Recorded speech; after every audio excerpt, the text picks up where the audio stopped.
and we're here to listen to your concerns. So I ask that you be respectful and without any personal attacks. With that said, the floor is open.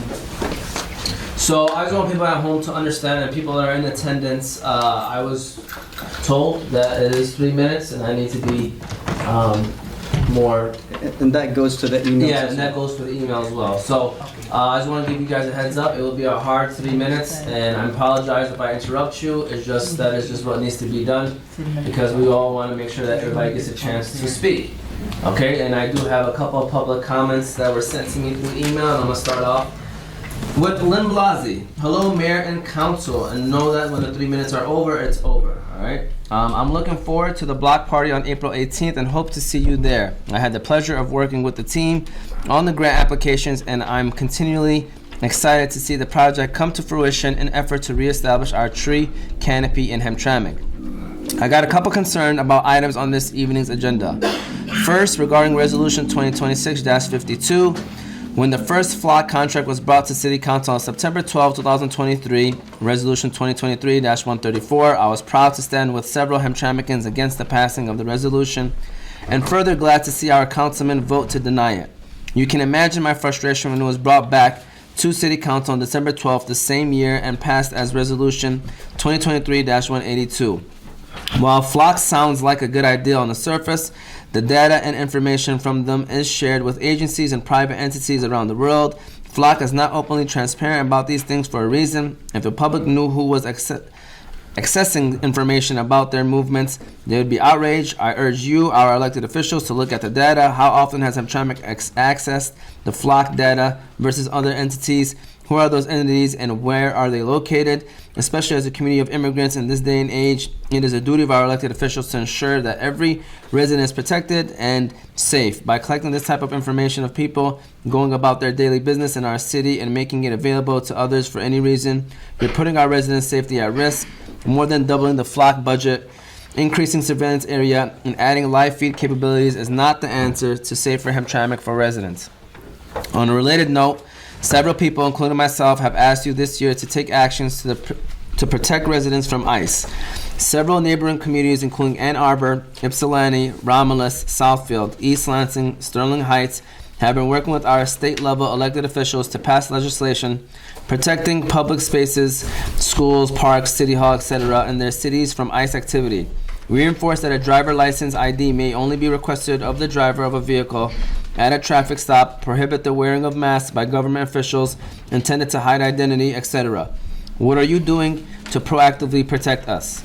Last weekend, there was an influx of community reports of ICE or suspected ICE activity with real threats being made to the community. Please act to protect us before it's too late and families are torn apart.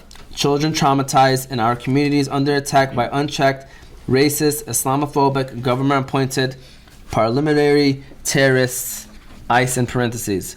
Related to that, I'm very concerned about Resolution 2026-55, prohibiting the blocking of streets. In light of my prior comments, street blocking was a highly effective method used by residents in Minnesota to protect communities and neighborhoods from ICE. Why is this on the agenda now? How can we be assured that you care about the safety and security of our community? And for those of you that actually live in Hamtramck, your neighbors, ? I'm sorry, but that has to end right there. Okay? Next up. I'm getting several messages that the audio is not working. For the feed. YouTube? Okay. All right, I mean, I will have to look into that.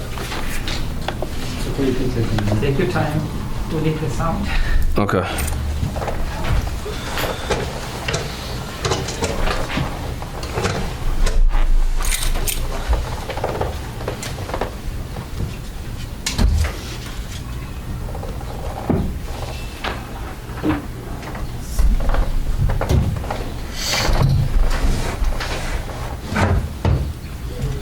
Can you, somebody can check right now on the feed? I'm saying that somebody want to pop onto YouTube right quick and just make sure.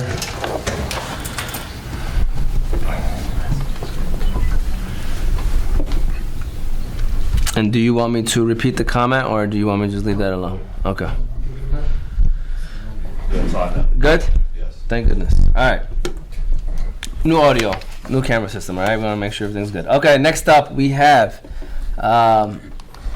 from former Councilman Khalil Rafai, and I want to make sure that the time is going.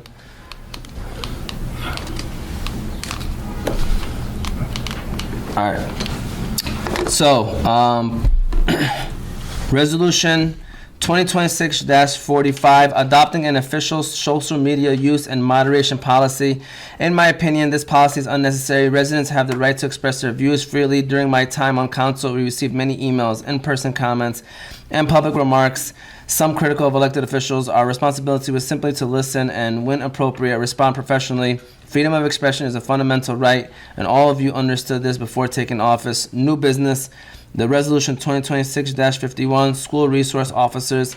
I fully support this resolution. It will help maintain a safe and secure environment and ensure a quick response to criminal activity. Many of us who attended Hamtramck High School remember having a similar system in place, including officers assigned within the school. Resolution 2026-52, Flock Safety System. I also support this resolution. From my understanding, this system has already helped recover stolen vehicles. Expanding it throughout the city would further assist law enforcement in locating stolen vehicles and identifying those involved in criminal activity, such as the recent kidnapping incident.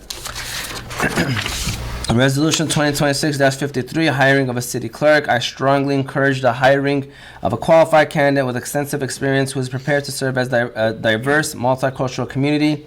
Resolution 2026-56, City Hall hours. I believe City Hall hours should remain unchanged for now.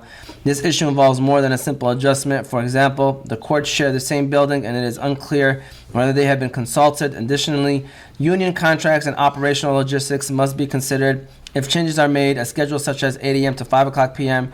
or 8 a.m. to 4:30 p.m., similar to many surrounding cities, would be more reasonable. In my experience, it is uncommon for government offices to open as late as 9 a.m. Resolution 2026-57, amending the regular meeting schedule for the City Council. I respectfully disagree with this change. Starting meetings at 7 o'clock p.m. has never been an issue and allows more residents to attend in person. The only time adjustments were made previously was during the holy month of Ramadan for valid reasons. During my time on council, meetings often extended late into the evening, and we remain committed to serving without complaint. Community recognition and appreciation. I would also like to recommend that the individual who saved a student on Monday morning be formally recognized for his bravery. He risked his life to protect another, and such actions deserve meaningful acknowledgement. I believe he should receive a Citizens Award for Valor from the Police Department, a Heroism Medal with a certificate of appreciation, and a formal proclamation from the mayor, mayor pro tem, and city council. His actions went far beyond what is expected and should not be recognized with a simple certificate alone. I would also like to thank the students who acted quickly and alerted school officials and law enforcement. A special thank you to our police department for their swift response in apprehending the suspect and ensuring the safety of the student. I also extend my appreciation to all the men and women who work tirelessly every day to keep our city safe. Additionally, I would like to recognize Acting Chief Farhat for his leadership, dedication, and efforts to strengthen the department, foster collaboration, and build trust within the community. I believe it's time to hire him permanently as police chief for the department. All right, and then last but not least, we have one more public comment that was emailed, and then we can go to the people who are in the building today. This is from, this is actually from, his is short, so that's why I'm whatever. I don't know what is his name. Yemeni American Chamber of Commerce. All right, this is from the Yemeni American Chamber of Commerce. I am writing to formally express my strong recommendation for Mr. Sami Al-Hadi for the position of city clerk for the city of Hamtramck. I have had the privilege of knowing Mr. Al-Hadi through his previous service with the city of Dearborn, where he demonstrated exceptional professionalism, integrity, and dedication to public service. His work ethic, attention to detail, and commitment to serving the community made him a highly respected and trusted public servant. Mr. Al-Hadi brings valuable experience in municipal operations, along with a deep understanding of the responsibilities required for the role of city clerk. His ethical standards and ability to work effectively with both officials and community members make him an excellent candidate for this important position. Based on his proven track record and character, I highly recommend Mr. Hadi for this role without reservation. I am confident that he will be a valuable asset to the city of Hamtramck. Please feel free to contact me if you require any additional information. All right. Thank you guys for listening. And now we will begin with the public comment for the people who are here in the building today. Mr. Kamal Rahman. Actually, I was first and right. I came early, hour early. Well, these were all scattered, so I just took them as they are. Okay, so I don't think it's okay. That's all right. So that's why, I mean, I respect you, but I've been here an hour before. Please let him start his time. His time has begun. Go ahead, Mr. Rahman. Assalamu alaikum, Honorable Mayor and Council and everyone here. I'm President of Frontier International Academy, and you just mentioned about the girl being kidnapped and found. I'm here to show my, express my gratitude and thanks to the Hamtramck Police Department for quick and swift action. And there was no time lapse, pretty much. You know, they were there when the guy came out. And also for the Mr. Abdurrahman, who showed his bravery and intelligence and smartness right there. He could have just stayed behind and couldn't do, didn't have to do anything. On behalf of the Frontier family, I want to, tell and let everyone know that we're so happy that she's safe. The guy is behind bars. He could have been out there and, not found. And everyone that's involved, especially the principal and the school team committee, they were on the phone with everyone, including myself, all morning. And so this was remarkable. It is a remarkable story. So just want to thank everyone for doing that. Secondly,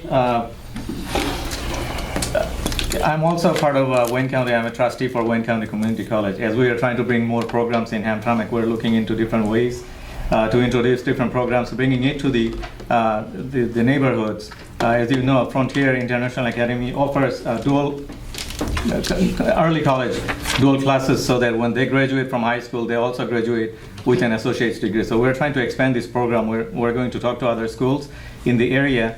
In the meantime, there are different programs available for everyone, be it in hands-on program certification, staggered certification program. Everyone can take advantage of that. If you want to go into electrician, HVAC system, anything is possible. And also, so that's a quick synopsis of what's happening. Today I met a citizen, and then he was complaining about his water bill was too high.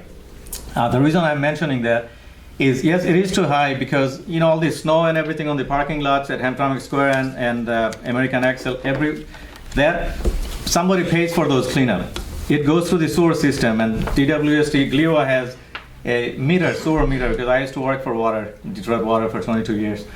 They have this meter, they charge everyone, and every citizen is paying for this.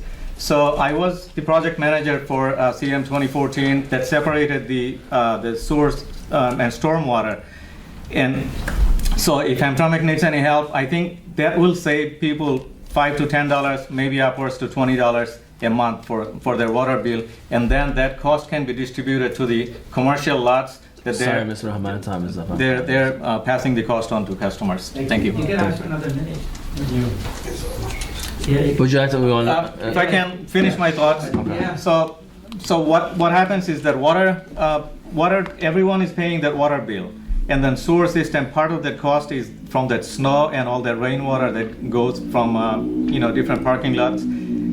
It's being distributed evenly to all these residents, and that's a significant amount because if you see the sewer rate is higher, much higher for the citizen for a city. So that cost can be redistributed. So what they're paying for somebody else's sewer system, stormwater, that portion of that fee can be going down. And also IWC charge, my bill still shows IWC charge, industrial waste control, that's like $3 or $4. For residents, they should not be paying this. This is for commercial and restaurants and anybody that has chemical processing in there. So this is something the water department probably need to have a special project. So they can take that IWC charge. If you look at your water bill, you'll see an IWC charge on there, $3 or $4, something like that. So that will immediately go down for many people. Thank you. All right, next up we have Ahmed Sharaf. Okay, since you guys take my right, can I give my right to our Honorable Amir Ghalib? Can I give him my 3 minutes? Is that okay? Can you please, sir? I'm not planning to speak, But but please, he will have his time. I know, I would like to give him my time. That's fine. If he wants Yeah, please, sir. that's an honorable. I can go with that. Even if I have a special matter to talk about it, but he's here. Good evening, everyone. Assalamu alaikum. Well, I just came to watch. I wasn't planning to speak, but since you give me the time, thank you so much. Well, I want to say hi to all of you. It's been a while since I was here in this chamber, and I want to thank you all for all the service that you are doing to the community. I want to take this opportunity also to thank the police department, police chief, for the great job that you have done, that you keep doing, especially in this last unfortunate incidents that happened. And I want to show support to the family of the child that was kidnapped, and thank the community members. We all realize now that we have a responsibility as a community to work with the police department, and as they keep saying, if you see something, say something. So I also want to recommend that you guys do whatever it takes to support the police department. I know there's some items to support the police department. I think the flock system is really good. The drones, all the technology is very helpful. And when you weigh the harms and the benefits of everything, you would find that there are more benefits for bringing more technology to the police department. So we want to also thank the young man, Abdurrahman, for his courage in saving the girl. And I have heard that he is a green card holder. So here's a green card holder saving an American citizen against a criminal who is also an American citizen. So we need to change the narrative that the immigrants are a threat. They are not. I mean, we have a lot of good people. And as I remember, every month, not a single month that passes by without hearing about a Yemeni citizen being killed somewhere. In New York, California, Mississippi, Tennessee, North Carolina. Those are people who come to fight for a better life, and a lot of them are American citizens. So the narrative that those people are a threat to the American people is not accurate. And I say this, and I'm part of the current administration, so I have to speak the truth, because I have seen so many good people being killed or being victims for violence, and they are here just to fight for a better life. So in Hamtramck, we have a community that's safe, and the crime rate is one of the lowest in the country. And every criminal that comes to Hamtramck is not from Hamtramck. Almost 95% of them are from outside of our community. So we need to work as a community, cooperate and collaborate with the police department and the city government to protect our community and to put public safety as a priority. So I want to take this opportunity again to thank you all, thank the mayor and city council, all of you, police chief, city manager, city attorney, and all the audience who came today, and good luck with everything. And we are here to help. Thank you. So I want to reemphasize on because you said the mic wasn't on earlier. So just want to say to whoever's listening online that we had pushed back, awarded, given a thank you certificate to Abdurrahman Abu Hatem, who showed the courage yesterday in helping the victim and keeping her away from the criminal that was with her in the gas station. And we want to thank him for being a hero yesterday, and we also want to thank everyone that was involved from the community, from the person that was with her at the time, giving our police department information on her location. We want to thank the police officers that showed up there and then at the right time to capture that criminal. And we also want to thank the victim herself, who took the courage to let the gas station clerk know that she's in danger and that she's been kidnapped, and just her family, that we're with you. We know this is tough. It's hard, and we're here for any support. So thank you. All right, next up we have Katie.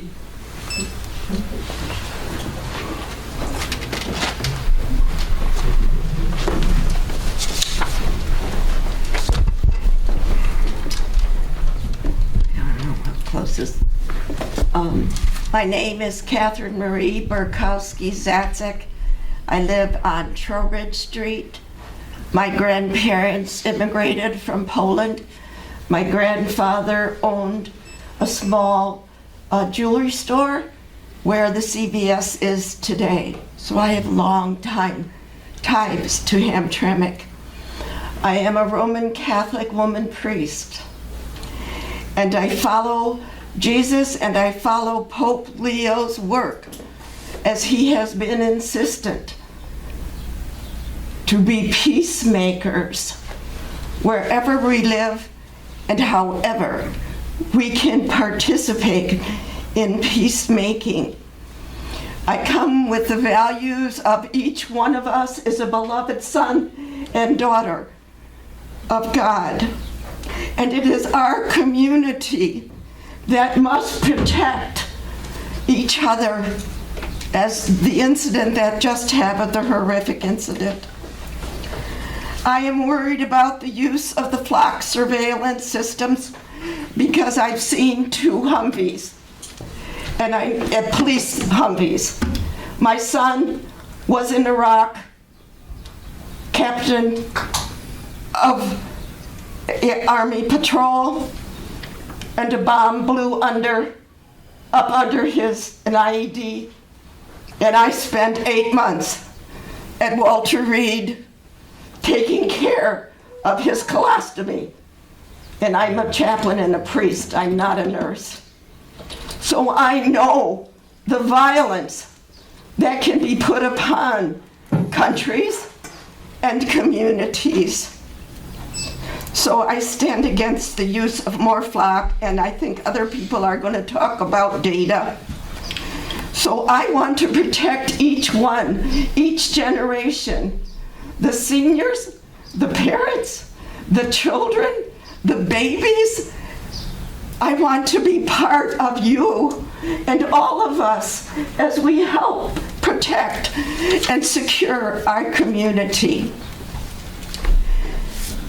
So I just want to say thank you for listening to me, and I pray for each of us, all of us, our communities, our safety and security, and our oneness of being together, because we have to do the work.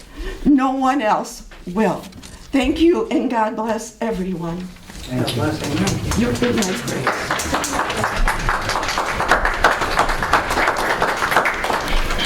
All right, next up we got Najee, made in Binghamton. You know, how do you go after that, you know? All right, good afternoon, everybody. So I'm Najee, and I'm Chaos Media. Oh, I'm sorry. I mean, made in Bangladesh. You know.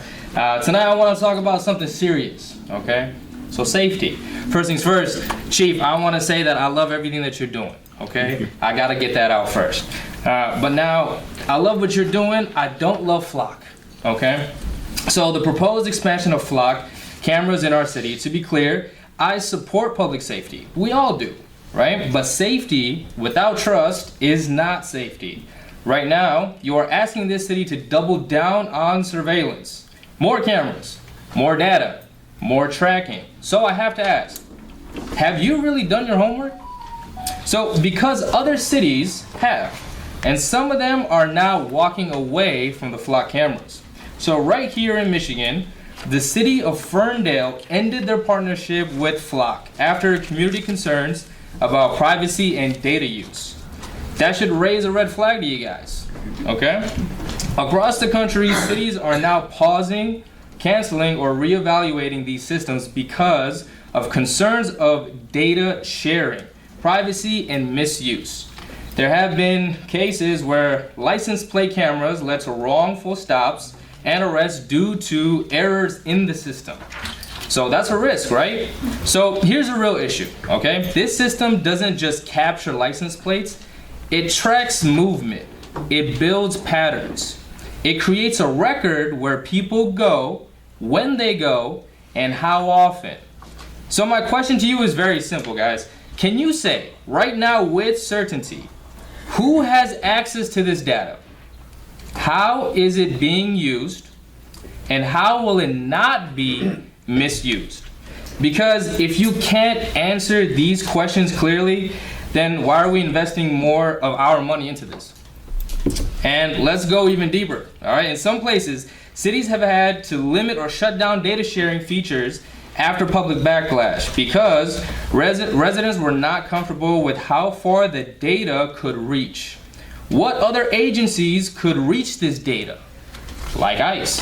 So again, this is not a hypothetical concern. This is actually happening right now across the cities in Michigan. So my ask is very simple. Just before expanding this system, slow down, brothers.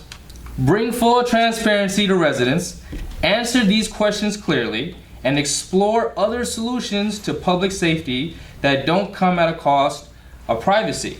Because we can have both safety and privacy. We don't have to choose. So yes, funding the police, love it. Funding Flock, I hate it. So let's just really do our research. That's all I'm asking. I was gonna say something about the city clerk, but who cares, right? At this time. All right, thank you guys. You know, I appreciate it. All right, next up we got Bill Meyer.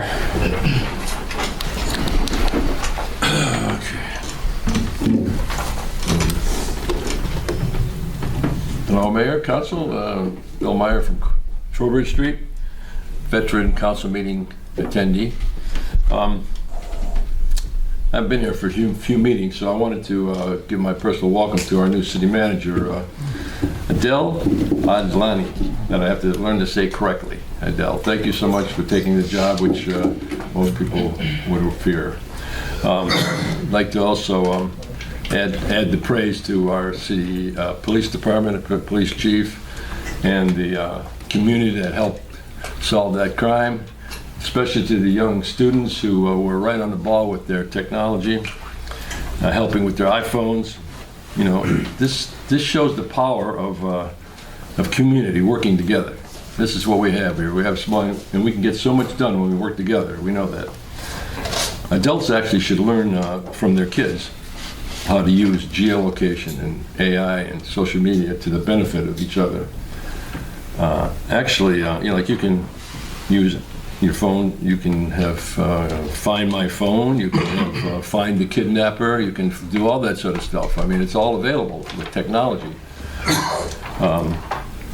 Police should use this. I'm surprised the police don't have this technology that you just use your phone to find somebody. You can use AI to find out ways to stop problems we have in the city, like ballot harvesting, to help define residency. You can do everything to define, to help elected officials work together. How can you work together better? That sort of stuff. AI can be very helpful and good.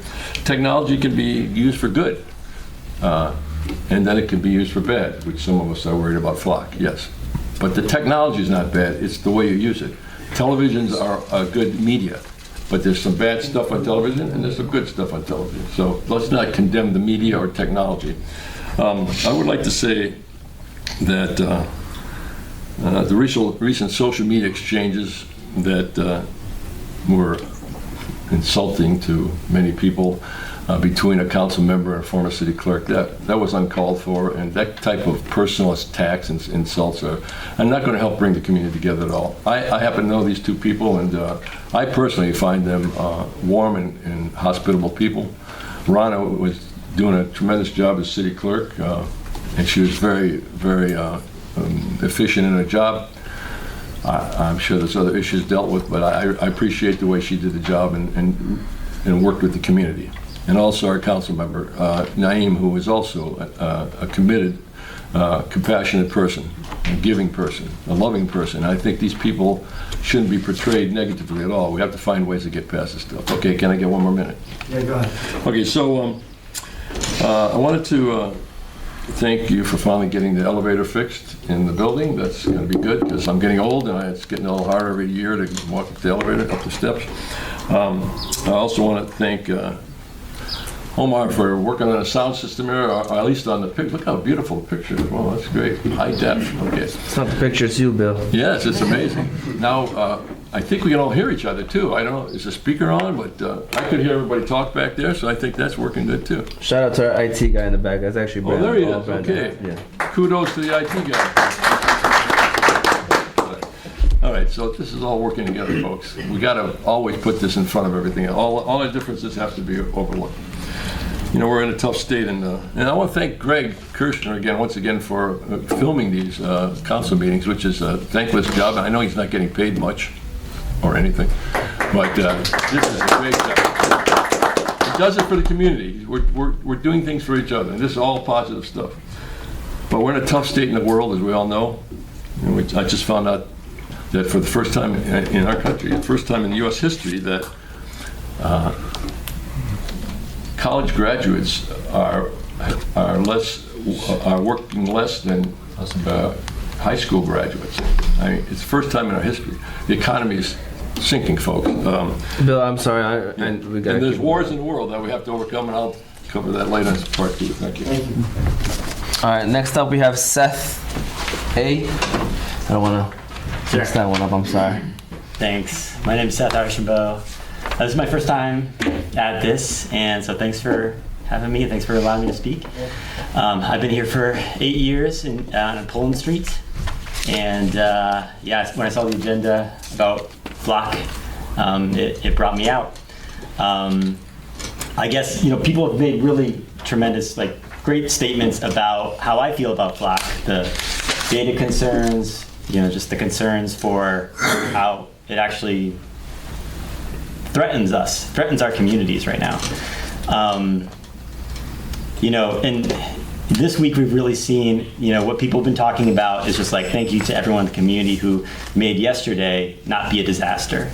And I think what, I just want to reinforce, obviously it's our communities that keep us safe,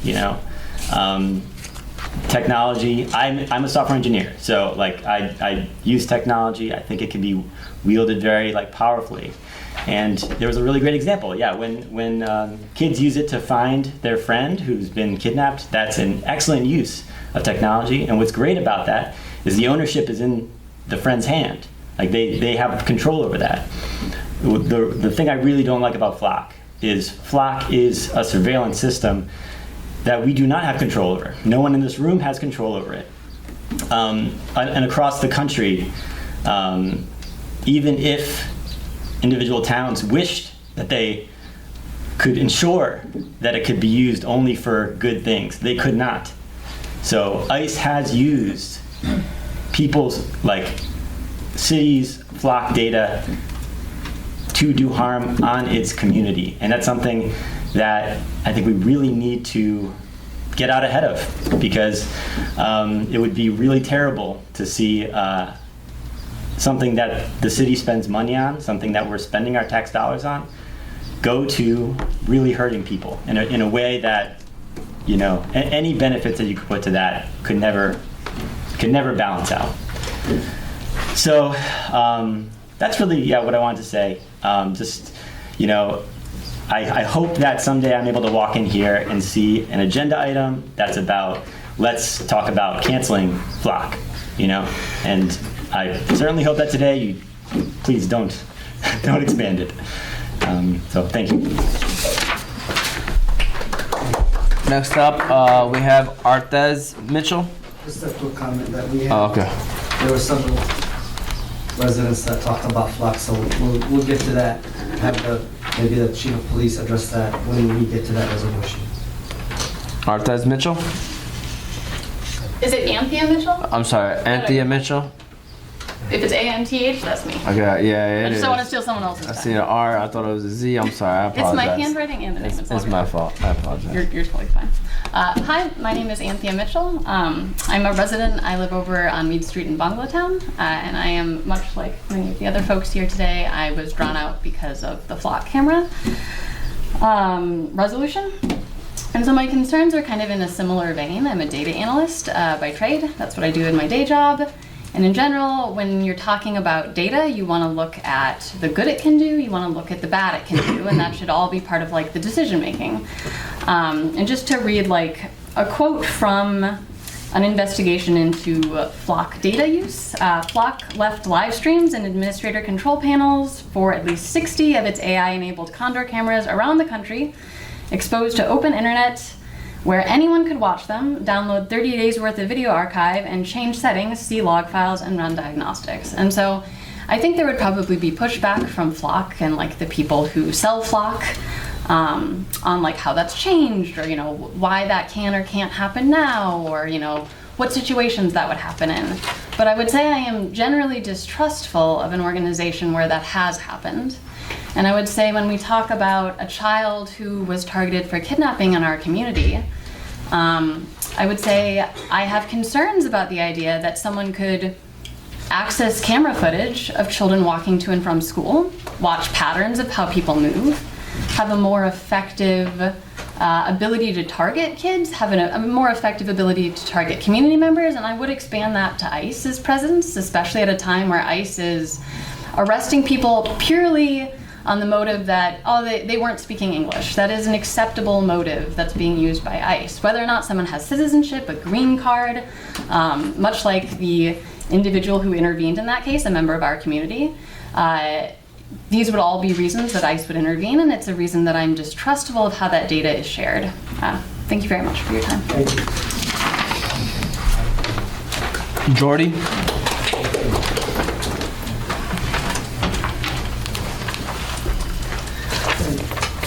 Hi, Assalamu alaikum, Honorable Council, Police Chief, everyone else. Thank you for allowing me to speak. My name is Jordy. I am a software engineer by trade. I actually work specifically on computer vision systems, and I'm here to sound like a broken record about Flock, following on the last few people. First of all, let me say, I want to reiterate something Anthea pointed out about the security vulnerabilities of these systems. There have been multiple investigations from media outlets and tech journalists about these systems, and they have published their findings, and I am uniquely qualified to comment on the results of their findings, and I find them very credible that these systems are not secure. And when I say not secure, as the person before me pointed out, sometimes that just means open to the internet. It's Netflix for stalkers. I just want to let that sink in. If we want to talk about prevention, a surveillance system does not necessarily prevent crime. You're assuming that because somebody knows it's there, they'll choose not to do something. Really, the most powerful use case is analyzing after the fact. In Flock's case, this is a superpower for bad actors. Okay, we are empowering them as much as we're empowering our police chief because of how widely accessible these camera systems can be. And to the gentleman who spoke earlier, mentioned the crime rate in Hamtramck. It's an incredibly safe community to live in, and I'm so honored to be part of this community. And on that point, I would ask you, why would you sell out the privacy rights of all your citizens in one of the safest communities when we've already achieved so much in crime prevention without it? I would ask you to weigh the pros and the cons. To the gentleman who spoke before, I would ask, cite your sources. If you want to know about how secure Flock is, Google 404 Media Flock. You can find all the reporting on there. If you want some other sources, Bennett Jordan on YouTube has some incredible in-depth analysis. As a tech journalist, he worked with 404 Media and several other outlets to basically show how faulty these systems are. And I want to reiterate especially, this is not a system that is in the control of anyone in this room, right? That you don't control who has access, they do. Any Flock employee could log in and watch whatever they want. And that's just like what's allowed. That's, again, ignoring what's not allowed by bad actors. Additionally, I would ask you to consider the things that Flock will tell you about this system. You should think about them critically, right? If you want to look for evidence that these things are used for good. When Flock's marketing statements were investigated, they used Oakland, California as one of their examples. Several journalists reached out to Oakland, and actually, as their example of how they reduce crime, Oakland, California said, oh, actually, yeah, that data is completely incorrect. When Flock was asked to prove their methodology. You can ask for another minute. May I I'm have sorry. one more minute? Thank you. So again, I would ask everyone to, similar to what the gentleman said before, pump the brakes. Consider it. Spend some time on it. If you think the good outweighs the bad, really try to prove it to yourself. And when you go to ask Flock these questions, consider what their motive is. You're asking them, hey, should I hand you all of this taxpayer money so that you can data mine our community and sell that data again? They're going to say yes, of course. They're going to assure you up and down. But the overwhelming evidence from independent sources is that they cannot be trusted. They are not accountable. They are not a public entity. Thank you. Thank you for your time. I think that, just to clarify, that the idea of having cameras is to prevent crimes, and such as auto theft. And that's the whole idea of having cameras, is to keep our safety safe, not the other way around. But with the concerns you brought up, it's something that we would ask the chief and look into it, because, and it's not any common resident, these are data engineers, so we gotta consider their points and make sure that what we bring in is safe for our residents and not used against us. So go ahead. On the next one. Yep, we got Sean Cope.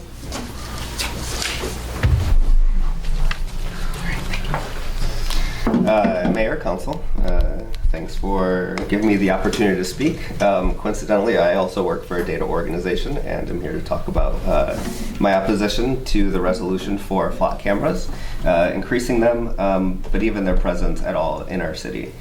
As noted in recent months, over 50 municipalities across the country have canceled their flock contracts. As mentioned, Ferndale just up the road from us. And others from other systems besides Flock, because the leaders of those municipalities understood that this is a flawed, broken, and corrupt system that doesn't actually do much to make residents safer. Security flaws, as were just mentioned, are well known and publicly available, because this is demonstrating that they've been accessed, and the means to access them are also open to the public. For people to spy, to people to watch, to stalk. And there are even cases of police officers accessing the cameras to stalk and harass citizens. And with recent scandals in our own police force, they still have to build trust of residents to properly use technology that surveils us, that watches us walk, watches us drive, watches us go about our daily lives. There's a strong possibility that somebody was just taken by ICE right on Joseph Campo. And these cameras only make it easier for ICE to capture somebody based just on their ethnicity, as approved by Supreme Court Justice Kavanaugh last fall. So for these reasons, and those stated by others, and many more, I don't think you should extend the contract, but I think it should also be canceled. These cameras don't actually make us safer. They make us more paranoid to live freely. And instead of fancy AI cameras, to have eyes in the city, the police could be out of their cars, out of the station, walking around town, where the people are, where my fellow residents of Hamtramck are, to know our police, to know who it is that is here to protect us.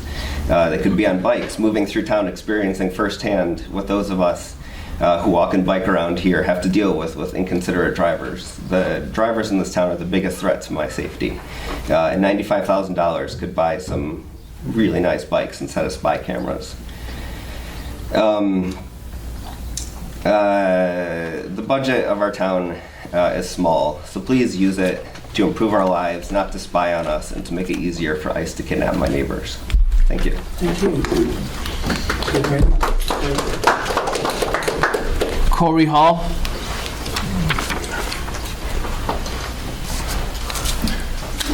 Good evening, the Honorable City Council, Mayor, Mr. Mayor, Mr. City Manager, Mr. Chief of Police. My name is Corey Hall. I actually was planning on coming here. I planned to come here last week to introduce myself to you as a candidate for State Senate. However, this is not the time nor place to talk about that. And one that I wanted to talk about is I was sitting here listening to the community and listening to these individuals talking about the flock cameras. I think it's important that we realize that the community came together yesterday and a life was saved. And I think that's what we need to ground ourselves about most. And I think that we need to think about, as we think about these flock cameras, we also need to think about how your next state senator can be helpful with partnerships with the city of Detroit and with Wayne County, with the state of Michigan, to help you bridge that gap that you have with more criminal violence intervention dollars and things of that nature, so that we can help make Hamtramck even more safe than it already is. And so I would leave it at that. And leave it there. And I'm sitting here listening to the concerns and would love to talk to you after the meeting about any additional concerns that you have. Thank you. Thank you. Last one we have is Mark Corey.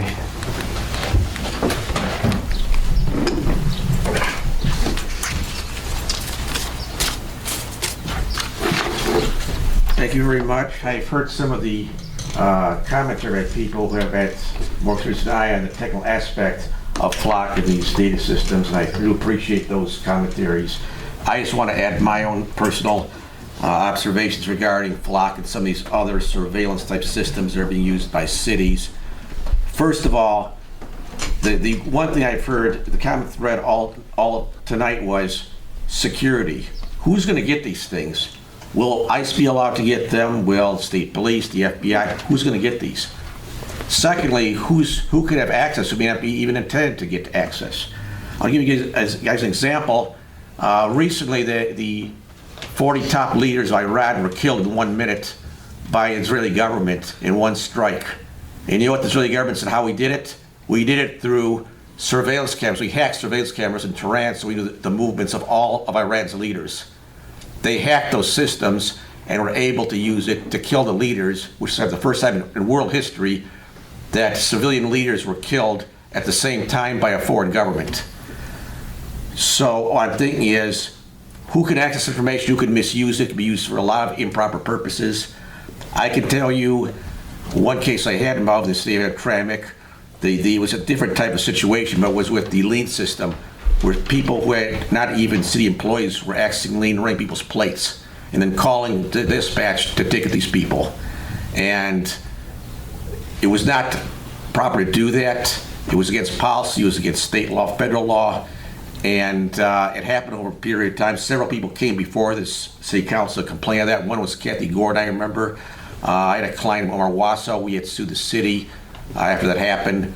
But it brings, you gotta look at the liability aspect too, to have this situation where people can access it in an illegal manner, expose the city to liability too. So we have to look at these aspects and see, should we have these things? License plate readers are another area of a really area of interest where at one point Oakland community had said, okay, we're gonna destroy everything for 1 week. We'll take license plate, we'll take people's plates. The problem is, these plates access everybody. When they look at these plates, if a cop car goes through a parking lot, in a Kroger's parking lot, everybody shops at Kroger's, gets all picked up and put in a police database. So in other words, if you go shop at Kroger, a police car comes by, that means every person in that lot is going to be registered with the police if they were there, Kroger's buying whatever at that time period to place them for potential issues. Is it a violation of privacy? No, not under law, but it is a violation of a principle of personal issues of propriety. That's how I see it. So be very, very careful when looking at these items before you approve them. Thank you. Thank you. Okay, the next item of business is the consent agenda. These are routine items that will be approved by single motion with no discussion unless a member wishes to remove an item for separate discussion. A, approval of minutes from the March 24, 2026 regular city council meeting. B, approval of pre-approved expenditures date ending April 14, 2026. C, approval of invoice register date ending April 14, 2026. D, resolution 2026-60 approving appointments of boards and commissions. I make a motion. Second. All in favor? Aye. All opposed? Okay, moving on to old business. We have one item in old business. Resolution 2026-45, adoption of an official social media use and moderation policy for the city of Hamtramck, incorporating Exhibit A as the Hamtramck social media decorum policy and providing related matters. Can I get a motion? I got a motion. Second. Okay, so there has been some confusion about this resolution, and I just want to clarify, including the comment that was made in an email. First, this resolution is just to set a policy for our social media. Like other cities, they do have social media policy, where they have like rules and when to unhide a comment or remove a comment. We can't just randomly do that, and it's better than turning off the comment page like we did previously, where we didn't allow anybody to speak. We would allow people to speak, their point of view, but if it's something that has nothing to do with a post, for example, this city is a third world country, or has nothing to do with a post, we should have the option to hide it or remove it, just like with other cities that have. But in order to do that, in order not to violate the First Amendment and allowing people to say their opinion, is you have city has a social media policy that states when to do that. Now, this doesn't take so much time or effort. It's just maybe 3 comments in a single post that's posted once a day, once every other day. So basically, this is just so we don't have to turn off the comment section. So that's it. That's all there is to it. So anybody has any other comment on this? Mr. Chair? Yes. So who is going to be admin? There's several admins on the social media, including myself. That is the problem for us. Omar, anybody that is in the social media. This resolution brought to us, we deny us due to that reason. What's the reason? The reason you pick or somebody picks somebody who always criticize our community, who always negatively speaking to the newspaper and the media about us. And that kinds of person already in the part of the committee. So if you are alone is the admin, I don't have no problem. If you have a couple of people, that is my problem. So what you're saying is that we should designate one person to do one this? admin. Yeah, admin. That's fine. That's good. That's all I can buy. Yeah. One admin. That's a good point. No other people. No committee. Admin it could be city manager. It could be mayor. You already But the speaking. communication director, not me. It could be Omar. It could be about only one. No committee from the outside of City Hall. Oh, but that's for sure. There's nobody in the. Well, that's what I want to make sure. You already speak. There's a couple of people in the committee. So if it is inside the City Hall, city employee, I approve it. Okay. And then with regards to the legal aspect, Mayor Al-Hadbi consulted with me and I was able to make sure that there's like a plethora of case law on point here that defines what you need to, how you could do this basically, or what the scope of it. So I made sure that we stay within, the scope of what the case law allows us, and so I made that policy in that light. So if anybody's wondering, it definitely passes constitutional muster. Thank you to clear us, you will be the admin. So last time I asked you the same question last meeting, who will be the admin? So I trust you and I trust my mayor. If you will be the admin, only admin, I'm okay with this resolution. Thank you. And I talk to you personally also. Thank you. Mr. Chair. Sure. I have different aspects of this perspective. If you, I read the whole thing, the Exhibit A. Mm-hmm. There's a contradiction there. If I may read this. At the bottom, you cleared that even though respect to the council that one admin will monitor and manage these medias, but here's the thing is, how do I know if I have a drawback or not? Which means drawback, which means how am I doing? If I don't hear from the communities, That comments. has nothing to do with it. No, the media. This is for deleting comments. Yes or no, that's it. But you also have mentioned here, I can read that scoop, section 2 scoop. The policy applies to all official social media accounts operated by or on behalf of the city of Hamtramck, including accounts maintained by city departments, offices, and staff in their official capacities, collectively official city accounts. Then you mentions here, this policy does not apply to the purely personal social media accounts of city employees or officials, where such accounts are not used to conduct official city business and do not hold themselves out as official city accounts. So this is just for the city social media, that's it. It's not for your personal or my personal. We manage that on our own. This is just for The express of our positions that comes from the community feedback. America is a freedom of They can criticize, they can say, oh, the mayor is this or the council's that, but There's limitation. It just doesn't have There to has to be limitation. It doesn't have to, like, you know, like something like random about something different or insulting another resident, something you know, like shouldn't be there. That's all there is. There's specific guidelines of what can be. Not everything can be hidden or deleted. Very, very specific things can. Exactly. So Please. whoever is made the admin, I suggest you read and reread what I wrote so that you don't fall outside of it. Because we could be sued if we do. Exactly. That's where I was going. Don't hide something We're that's trying that does not fall within what. And if you have an issue where you have a question there's a gray area, does this fall under the policy or not? I suggest you just email it to me and I can decide. And I think we have a media officer here and for that purpose, and we can have him the only person that does that. And if there's a gray area, he can reach out to that attorney. Okay. Also, Mr. Chair, I want to make a comment there. We are approving on request, but also we are approving the risks also there. So if we don't follow the law, what attorney said, be careful, and we're going to be lawsuit left and right. So that's all I want to caution. Thank you. Okay. I did win a big First Amendment lawsuit for us, so I could do it again, but I'd rather we don't have to. We don't want it.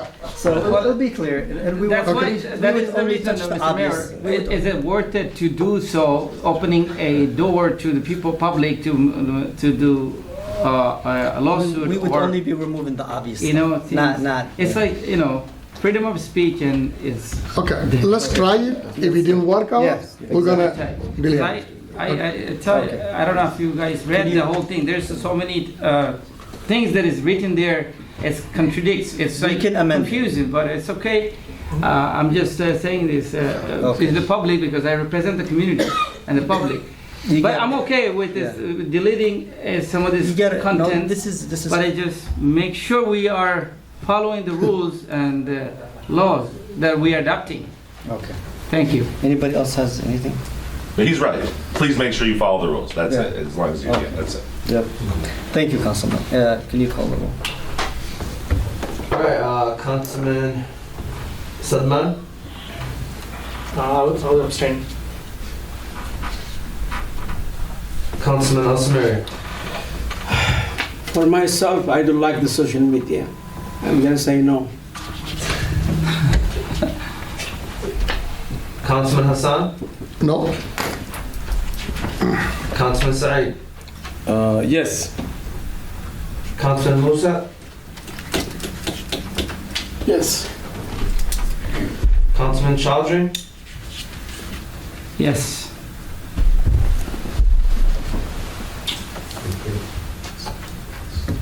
We're all set. Yep. Resolution 2026-45 has been approved.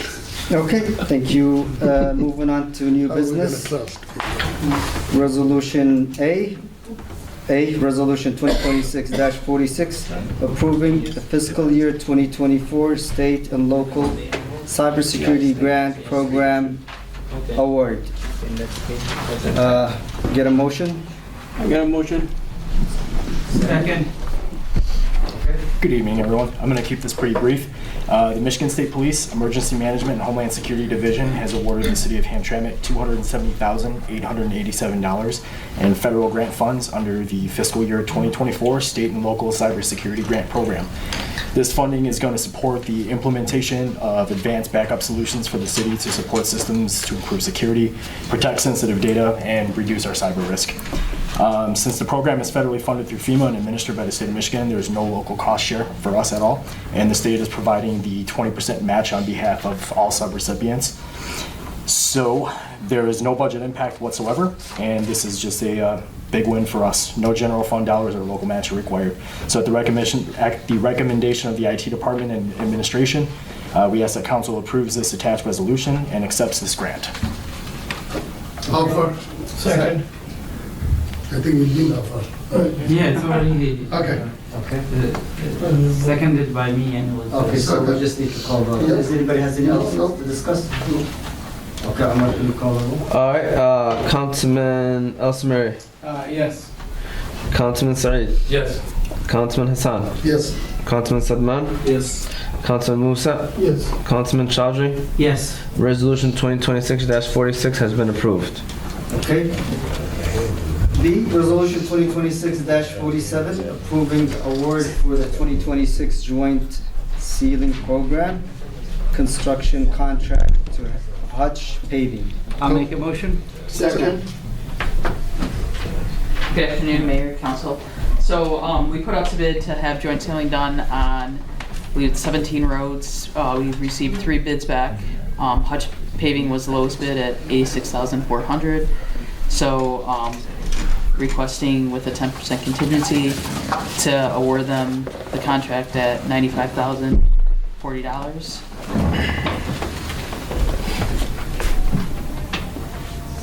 So how many roads? 17 roads?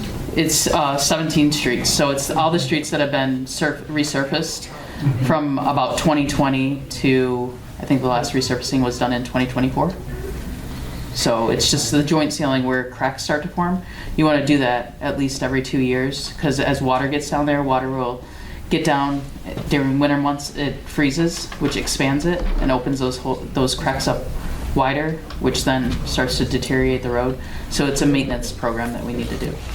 Essentially, the potholes will get much worse if you don't do this. So you Yeah. have to do this, or else you're gonna And have. these are on the newly paved roads. So just to clarify, this is already in the fiscal, in the budget to do it, or how's the? It's coming out of Act 51 money, so yeah, it was in the, I believe it's in the budget, right? Yes. It is. Okay. So, Ms. Stephanie, Mr. Mayor, if I Go may, ahead, yes, okay. A joint selling program, I see it's across the state, is doing, every city is doing it, and every city has all options. My questions to you, ma'am, what are the services that you're going to conclude or consist of that sealing program? You know, is it just a pothole, or are you talking about cleaning, you know, doing the pavement? What are the services that it includes in this budget? So it's the HMA roads, so the asphalt roads that were recently done between 2020 and 2024. So where they milled down the road, they resurfaced it. It's only those streets. So there's 17 streets that we have. And what they're gonna do is they'll go through, clean out the cracks that have formed and put in like a rubberized asphalt material to seal it up. So it's not like they're patching the road? No. That's something totally That's different. totally different. That's That's what totally I wanted to make the difference there. They're not going to patching the holes, but they're fixing the road. This money is going to the cracks and those that expanded during the winter time, right? These are, so. The cracks is parts But of the. it's not part of the patching the holes. And Mr. Mayor Pro Tem, if you don't mind, I have a question that I get to clarify these things so I can have an understanding that this is my responsibility is sitting behind this desk. Sure. So the other thing, Ms. Stephanie, that's Act 51. Can you refresh our memories in Act 51? What is Act 51 and where is this money coming from? So the city gets Act 51 money, you get it monthly, right? Yeah. Yeah, monthly. So you have 48% of your roads are considered minor, and 52, I believe, are major. So it's a 48-52 split, which is close to a 50-50 split, let's say. So you get Act 51 money towards both the minor and major roads. So with that, you get that money, it's able to be spent on either repairing, reconstructing, or maintaining roads. Okay. Thank you. From the 70 road, and we start from the area, make it clear.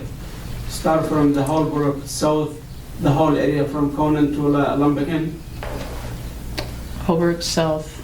I'd have to relook at the The map. whole area in the south, the whole area. It's only the roads that have been recently repaved. So like out here on Yemen's, between Joseph Campo and Gallagher, that was recently repaved. That's one of the streets. How about, Whereas how about the gate cap in Roosevelt? those haven't been repaved yet. Is there? So it's just the new It's roads just the that roads that are were resurfaced from 2020 to 2024. Before they're gonna be repaired again. I know. I want to make sure they don't crack. It's just sealing up the joints. So as like you get a crack in the road, you want to go through and seal that up so it doesn't expand and make it wider, and then we get more potholes. What's the cost? So the total cost for Hutch is $95,040. Okay. And that's usually how it's done with all other cities? Yes. Okay. Well, that's, Mayor, just to clarify, this is the lowest bid Yes. out of the three. I read the whole thing, and it says that this is the lowest bid we got, this company. And I think we want to go with the lowest bid, and that's what we can afford. Yeah, That's fine. yeah, and Hutch Paving was the one that came in and did the roads. They're, they've done this throughout Southeast Michigan. They're a very reputable company. Okay, anybody else has any? Okay, Lou, can you call them? Councilman Hassan, Yes. Councilman Samari, Yes. Councilman Saeed, Yes. Councilman Sadman, Yes. Councilman Musa, Musa is outside. Oh, okay. He's fasting. Councilman Chaudhry. Yes. Resolution 2026-47 has been approved. Okay. C, Resolution 2026-48, approving the construction management services for the 2026 Joint Sealing Program, Act 51.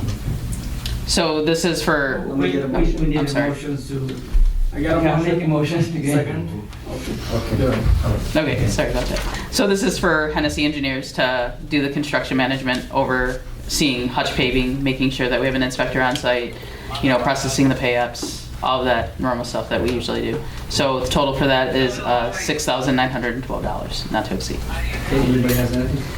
No? It's just the maintaining Okay, fees. what can you call them? Yeah. Councilman Chaudhry, Yes, sir. Councilman Sadman, Yes. Councilman Saeed, Yes. Councilman Samari, Yes. Councilman Hassan. Yes. Resolution 2026-48 has been approved. D, Resolution 2026-49, approving the award for the 2026-2027 lead service line replacement program EPA grant. I'll make a motion. Second. Okay, so the city has received a $5.8 million EPA grant. So this is for construction only of lead service lines up in the northeast quadrant of the city, so between Carpenter to Knipp, Joseph Campo to Conant. So that's the only area we're allowed to work. What we did is we put this out to bid. I put it out for 3 contractors to maximize the number of contractors we got in the city at one time to get this completed. So I didn't have one contractor trying to do 669 service lines. So we got bids back on all 3 contracts. On the first 2 contracts, Absolute Quality was the lowest. On the 3rd contract, Super Construction was the lowest. Both of these contractors have done work and have done good quality work in the city of Hamtramck as well as Southeast Michigan. So it's our recommendation to award contract 1 to Absolute Quality with a 6% contingency in the total amount of $1,640,868.87. Contract 2 to Absolute Quality with a 6% contingency in the amount of $2,072,391.69. And then contract 3 to Super Construction with a 6% contingency in the total amount of $2,018,467.96. Well, I like the idea of dividing into 6 different contractors so it could be done faster. So, I don't know who went. I do, Mr. Mayor.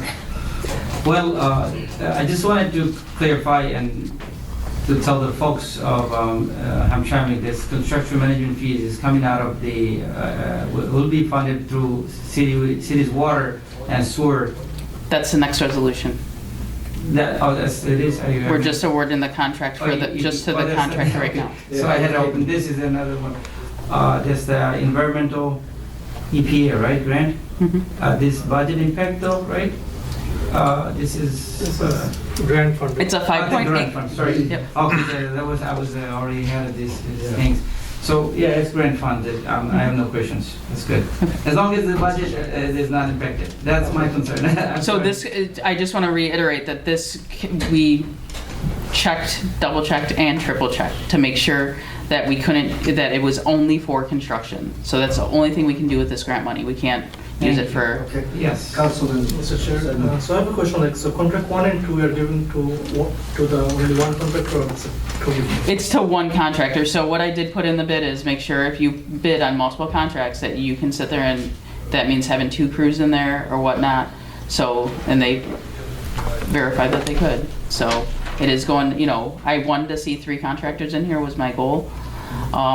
Obviously, it is a grant, so I do have to go with lowest qualified bid.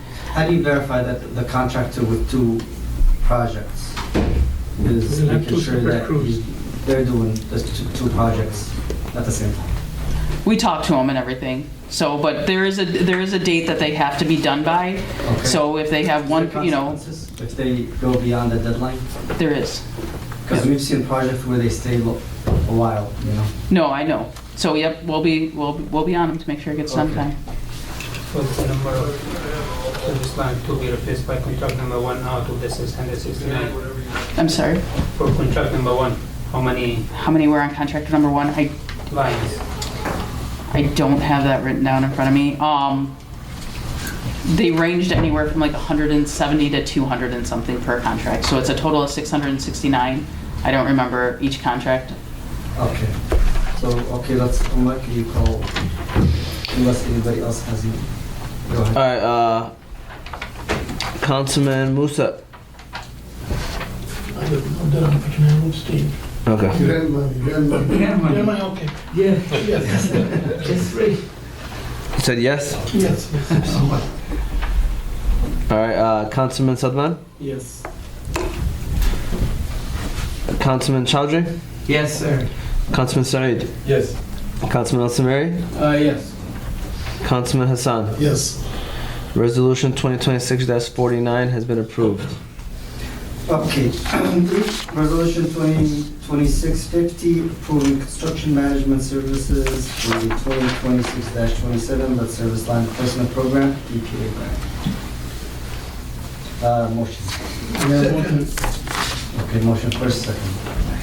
Okay, so this one obviously is for us, for Hennessy Engineers, to oversee the construction management services. So that means having an inspector on site, making sure contractors doing what they're supposed to do, executing the contract per the specifications, processing the pay applications, and helping the city put in for the disbursement to get the grant, to receive, you know, get the reimbursement of the grant money as it's spent. How much you charging? So, oh, I'm sorry, 493,000. That's to cover all 3 contracts, and that's administer a $5.8 million grant. You know, it's a lot of work. Well, last time 10 million, I had only $170,000. So just to Long time ago. be aware. Can you explain what Yeah, it is the city money. It is this money not coming from the grant. It's coming, it's including the previous one. No. Their supervision fee is coming It from. has to come out of the water and sewer fund, Yeah, because the that's coming out of our contract, city. But it's including the previous resolution, 5.8 million. No, the grant money is the 5.8. Right? the grant money is only No, you for cannot charge construction. the supervision. It cannot cover construction management. No. We, The previous resolution, it says with the total, like No, it says 10%. that was, no, there's a 6% Total with contingency. 6% contingency. That's if there's any overruns or So it's anything. not included there? No, it's not, it does not include the construction management fee. That's why I was. Experience. So, is this anyway? You can come up to the little more money than what you charge the last supervision. So what I have to look at is we have to, so we have to actually hand out notices. We have somebody that goes out, gets notices out 45 days out before the project starts. And we have to get all the consent forms in from 669 residents. We have to help coordinate all of that to get the contractor into the home to replace the lead service line. We have to have an inspector out on 3 different projects. So that's 3 inspectors. Okay, let him finish, please. I had a very good experience with that. Before NSC come here, I was the councillor. we never had the NAC. We have the Steve Shaw as the engineer, civil engineer, deputy director. He is to handle all those things. There is some competition and competitor market company also with the NAC and other we meet with the Lansing. So I think this is the taxpayer money and from the water and sewer system, and this is the money coming from our water bill in December. Yes. So I want Hennessy to reconsider their supervision fee. I like to table it for next council. I agree, because the water bills are already too much, and this would add to the water bills, and I'm against anything that increase the water bills. So we're gonna have to table it until next time to discuss it. We need a motion. I do want Make a motion. Second. Can I add one other thing? So I know Amir and I had discussed our fees. We did lower them at one point. When I gave him the overall fee, I did lower it by 10%. Okay. With the CFO and the city manager. Yes, so, okay. Can you call? For it to be tabled? Yeah. Okay. We got Councilman Saeed? Yes. Councilman Sadman? Yeah, for tabling it. For Councilman Musa? For table, yes. All right, Councilman Chaudhry? Yes. Councilman El Samiri?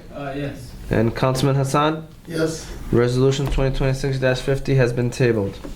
Okay, F, Resolution 2026-51, approving the contract agreement for 2 SRO, school resource officers. I'll make a motion. Second.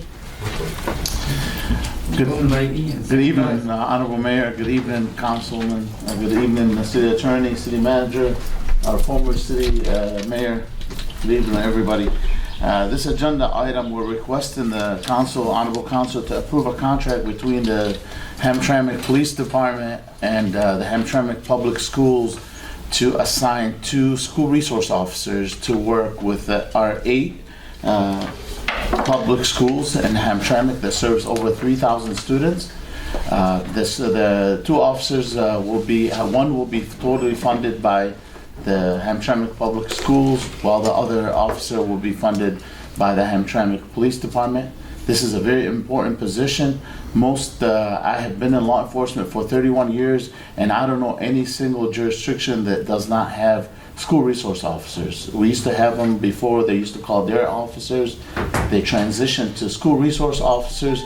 Those officers will be working closely with administration, directing and helping direct traffic, patrolling schools, school grounds, and so forth. So I highly recommend the Honorable Council and the Mayor to approve the 2 positions. There's also a lot of considerations when it came to the contracts that are attached.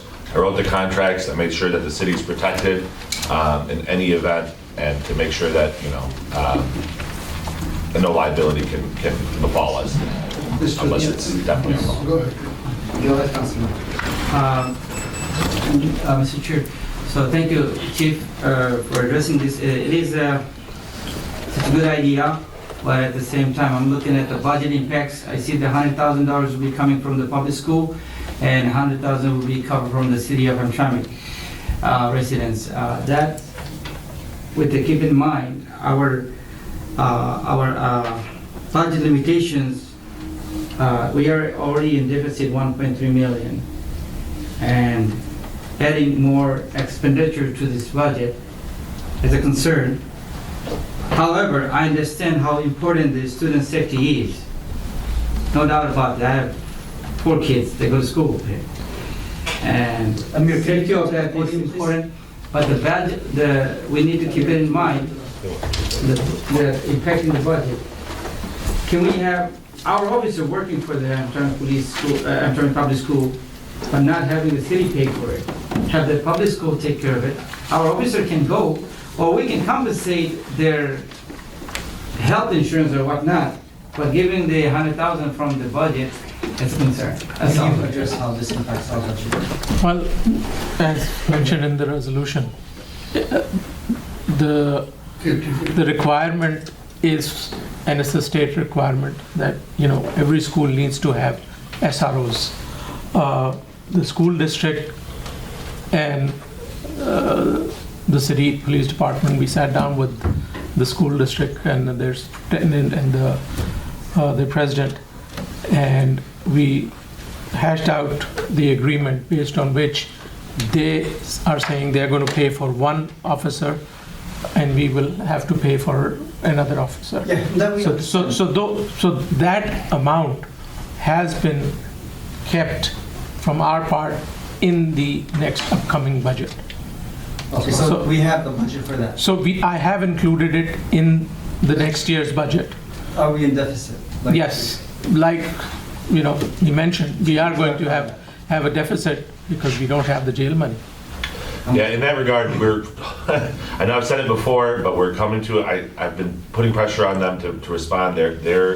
I sent them our most recent draft of the agreement. I'm not gonna get into the details, but Yeah. we should get something soon. So, but yeah, this SRO officer has been made part of the budget. Okay.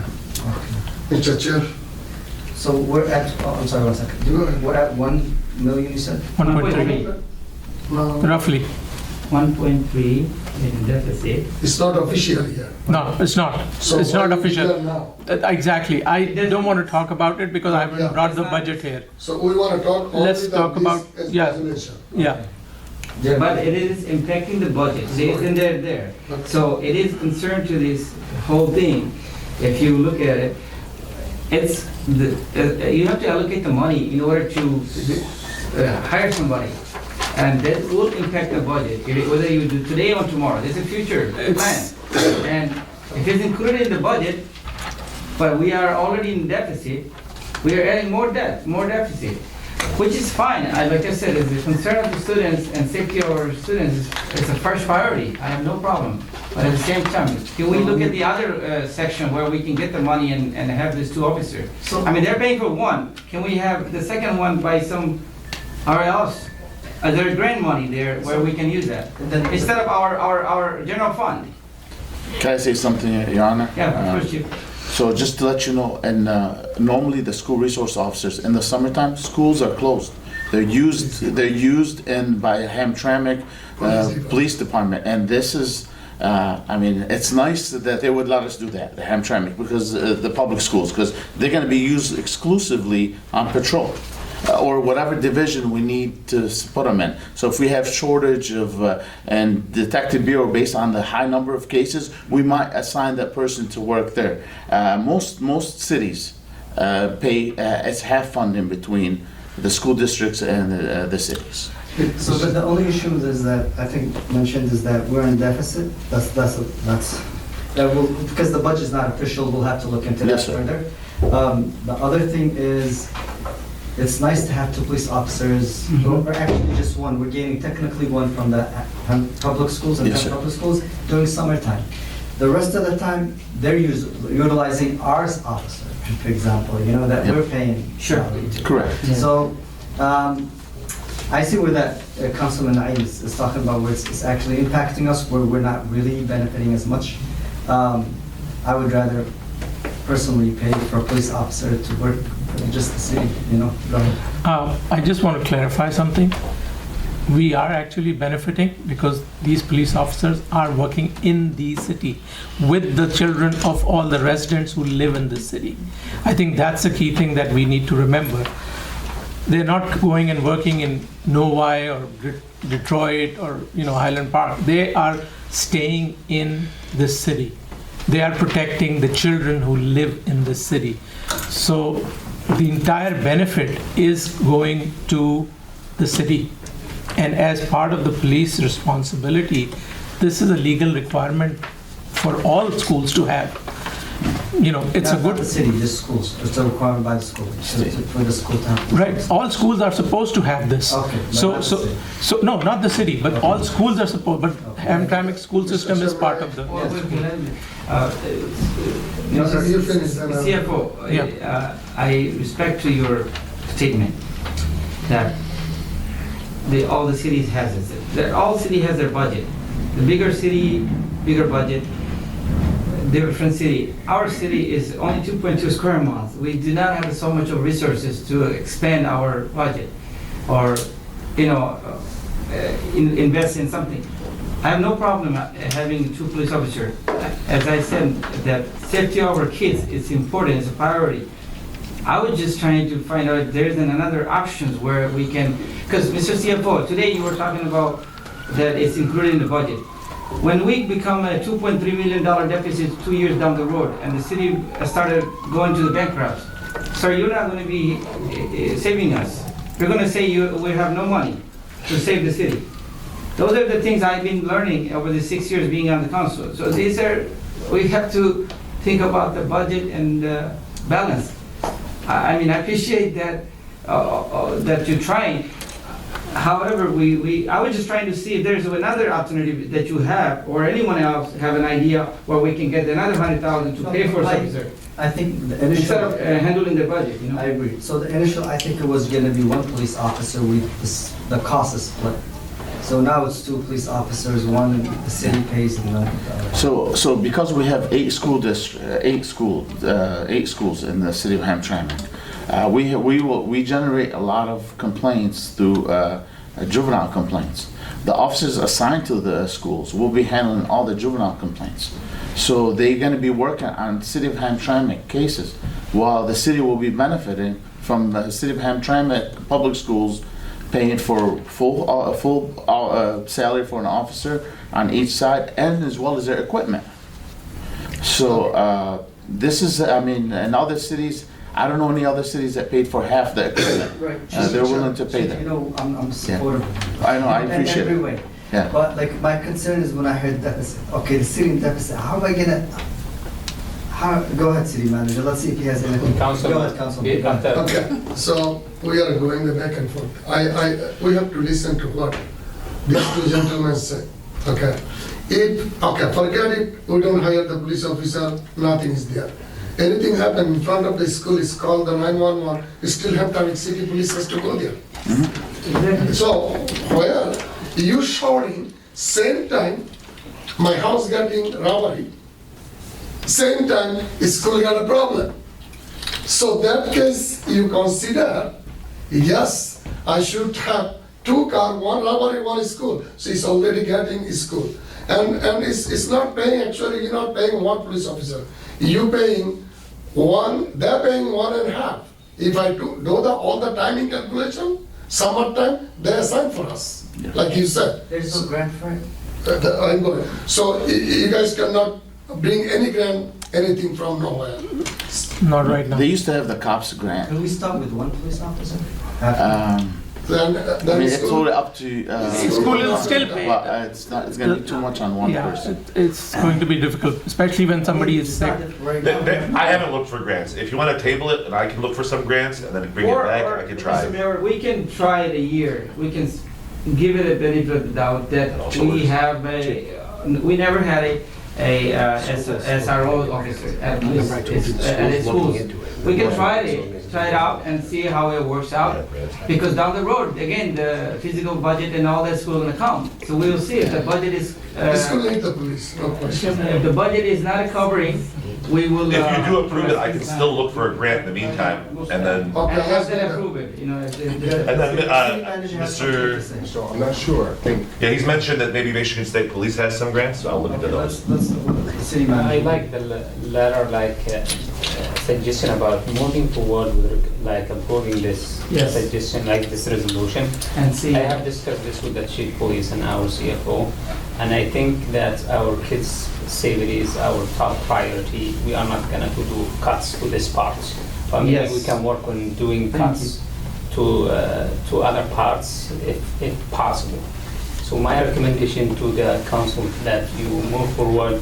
Yeah. So with the recent incident, we do, want that, But the thing is, my thing on this is that when we mention deficits, I'm like, okay, it can be deficit. But go ahead, Mr. Councilman. I'm very much close to this. I'd like to approve this, but we are coming into the deficit. The question is that, can you eliminate this 1 police officer salary with other department elimination or something like that? We can. That's something what the city manager will have discussion. This is internal. Those are things I'm asking. Or we can get some fund. We'll try, but kids first. I think Andrew can come up with some magic. So let's vote. and to see how we can balance. I just want to take your attention, I'm sorry. Let's go I just want to take your attention to an incident that happened in the city of Romulus, where a gentleman showed up in front of a school, started shooting. Through a quick response of the Romulus police officers, they averted a huge disaster. If the person would have gained entry into that school, we could have been talking about a different situation today. So it is public safety, and I urge you to pass the resolution for That that. happened a month ago. Okay, let's go call for vote then. We are in our discussion. All right. Please call the roll. Councilman El Samiri. Yes, for safety. Councilman Sari. Yes. Councilman Sadman. Yes. Councilman Musa. Yes. Councilman Chaudhry. Yes, to the safety of our children. Councilman Hassan. Yes. Resolution 2026-51 has been approved. See, Chief, we're just knocking you out. You get it. Okay. Resolution.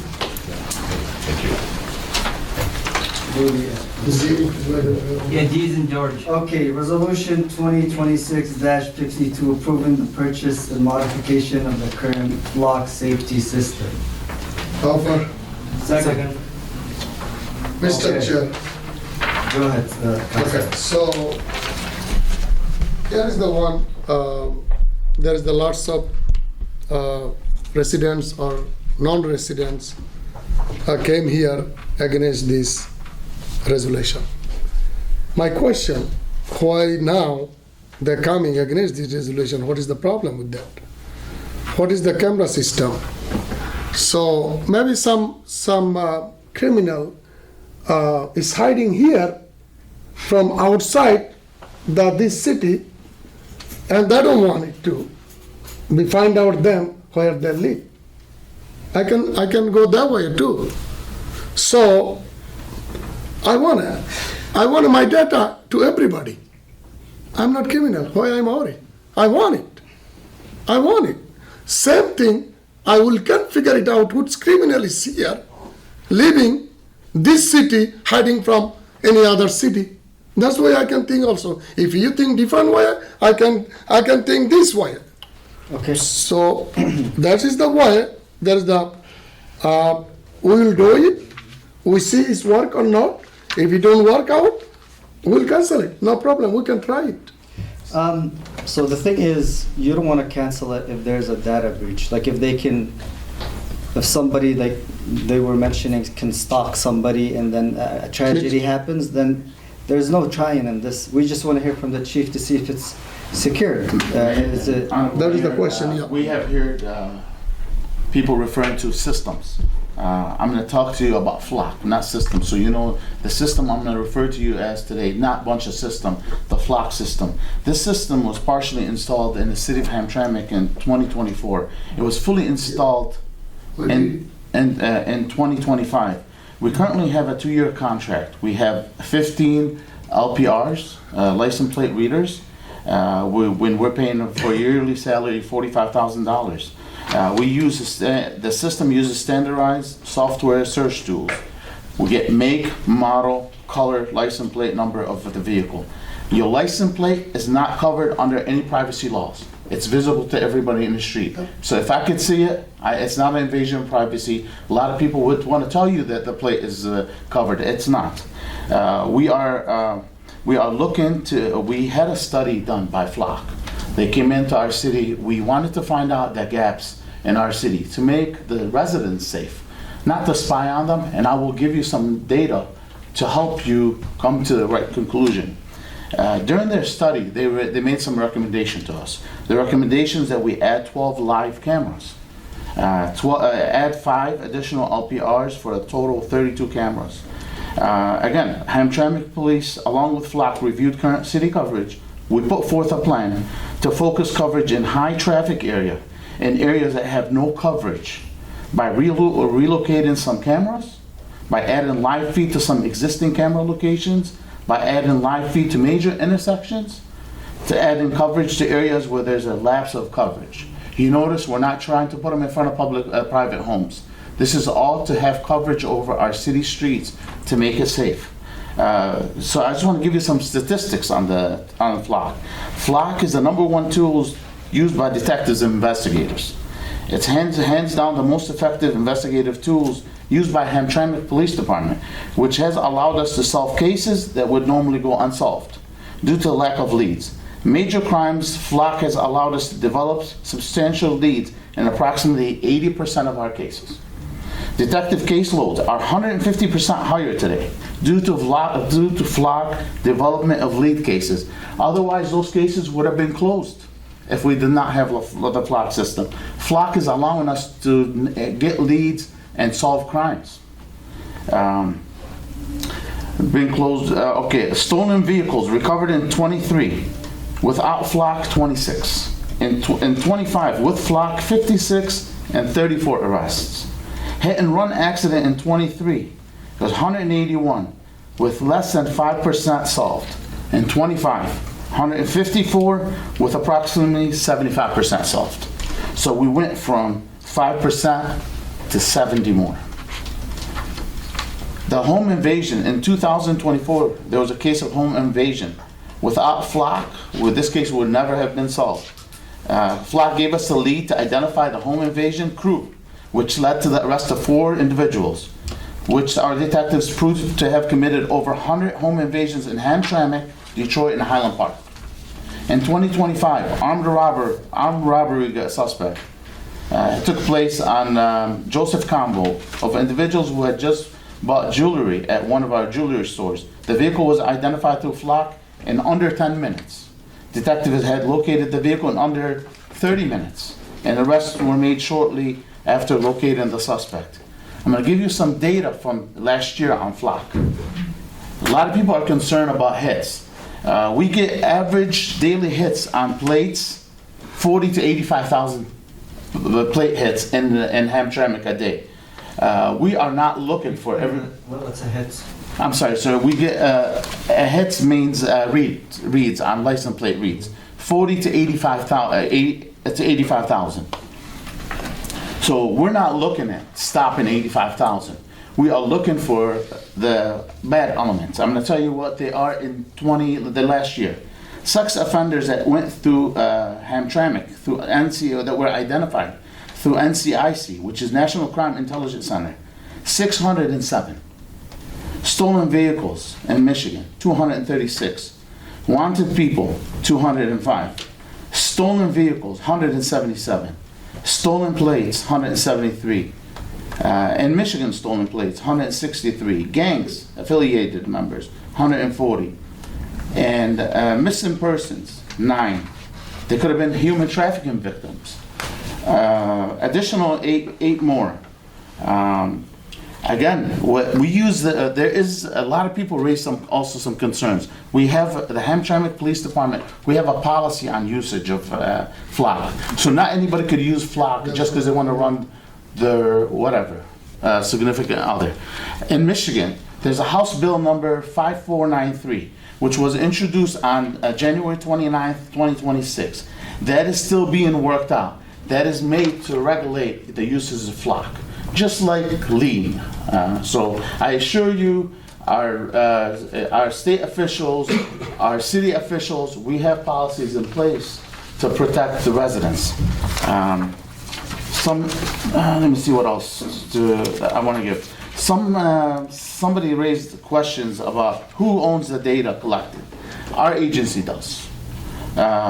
So our agency has contracted with FLOC, and we own the data for our city. Okay, I'm sorry to interrupt, but like, we own the data. Can somebody access the data? No, sir. I mean, so I want to say something. There was a lot of people, with IT background here, happening here. There's constantly somebody trying to breach somebody's data, whether it's Apple computers, whether it's Microsoft.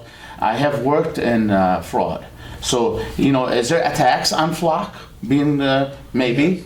I mean, but are they sharing it, repeatedly with anybody, or it's unsecure? Yeah. No, sir, it's not. They don't share it with third party? No, sir, we control who shares it, not FLOC. Okay. And then, has there been previously an attack or where our data was stored, stolen? I don't know of any, sir, involving FLOC.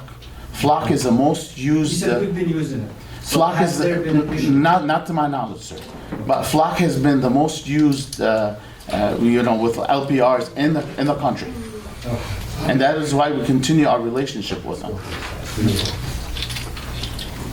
Anybody else? Anybody? Mr. Chair? Yes, yeah, I do. It is, I'm going back to this budget concern again. This fund is coming from, I see this says a federal narcotic fund. Correct, not the general fund. So not it's coming from the paid general fund? for all by the police forfeiture proceeds that we get. Okay, so that's clear. So that's one thing we can consider, it's not coming from our general fund. I don't want to say much about it, but the people have spoken, concerned about the data breach and, the privacy of their things, we need to also limit our giving people access to the data, or always monitoring us in a way and giving the other to permission to freedom of our living, freedom of our rights. Flux, safety is always first. Yes, sir. But we're keep giving the other authority to have access to our lifestyles, our living conditions. That's something, it's sensitive. Yes, sir. Can I answer your question Sure. and your concern, address it? We're talking about law enforcement purposes. So if a robbery suspect drives through Hamtramck and say Hazel Park is looking for the suspect and they get a hit on it and they ask us to share it, we will share it. This is a criminal that we need to get off the road. Just like when we had the incident yesterday, the subject did not live in Hamtramck. So we only share it for law enforcement purposes, sir. They have to have a legal reason why we share it. As we will share, we ask to share other agencies' flock too. Okay, I think that the body has had enough information to vote on this. Does anybody else want to? Okay, can you call the roll? Yeah, so you did a point of order. That's what he just said, so it means call a vote. Councilman Abu Musa. Yes. Councilman Chaudhry. No. Councilman Sadman. Yes. Councilman Saeed. No. Councilman Al-Samiri. Yes. Councilman Hassan. Yes. Resolution 2026-52 has been approved. Thank you.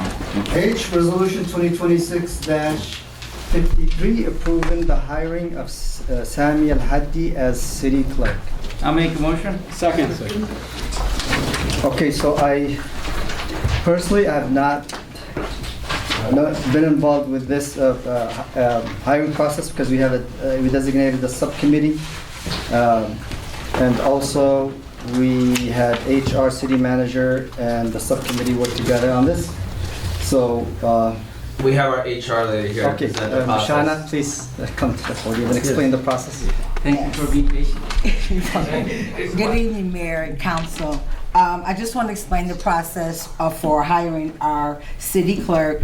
Applications and resumes, the deadline closed for receiving those on March the 26th.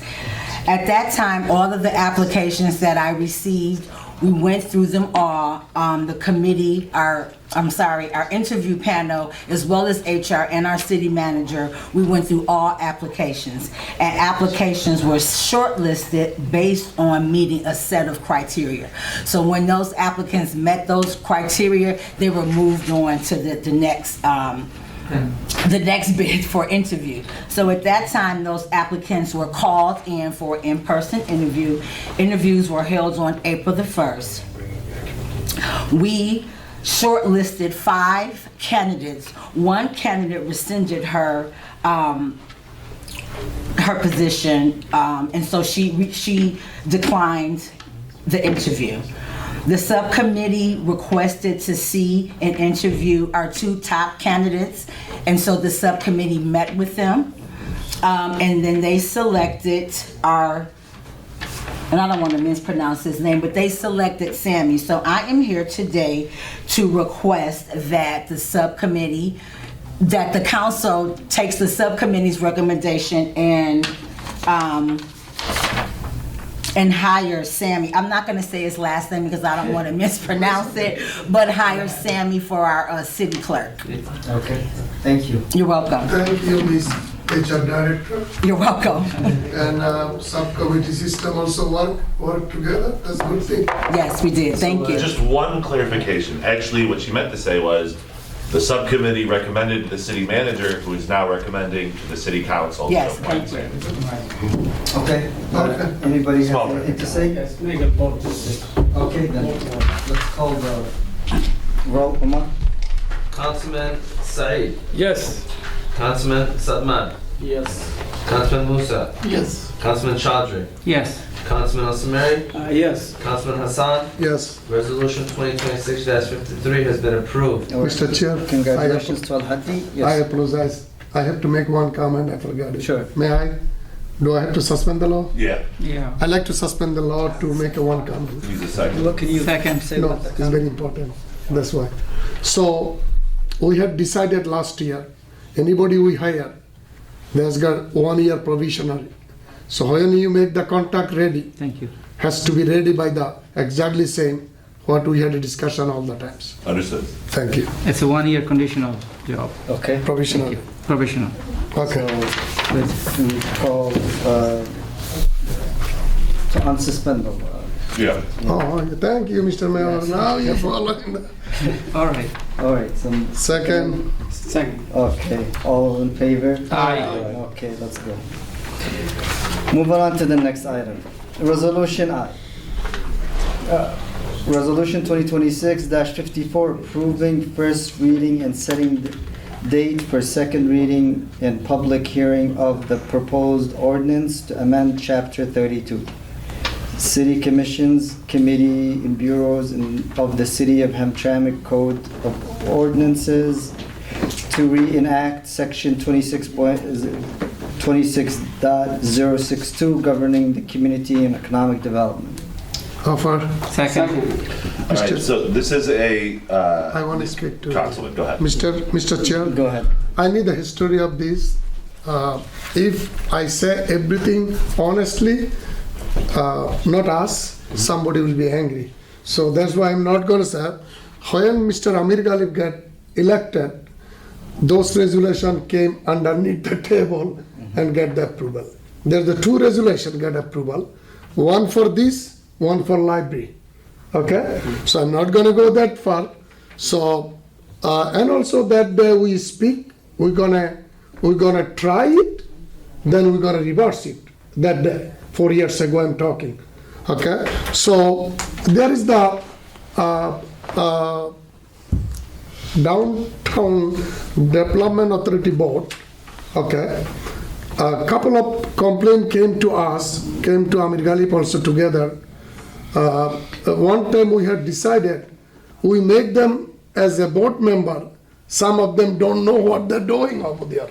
So all those kinds of things and making them miss reputation and direction. So those kinds of things we want to back to us also to guide the system and the department. That's all. And we had it over 100 years. Anybody want to add anything else? I would ask Mr. Chair to city manager and the attorney to clarify this, because this is we had a discussion about this before and we were puzzled and not clarified, and this is brought back again for the CAD. So if you don't mind leverage, what are we trying to do with this resolution? No, last time we tell the attorney to make the resolution, make the ordinance for first reading. That's all they brought it. Okay. It's in favor of us. Okay, first reading. And that's the first so reading. You can clarify the difference between now and then.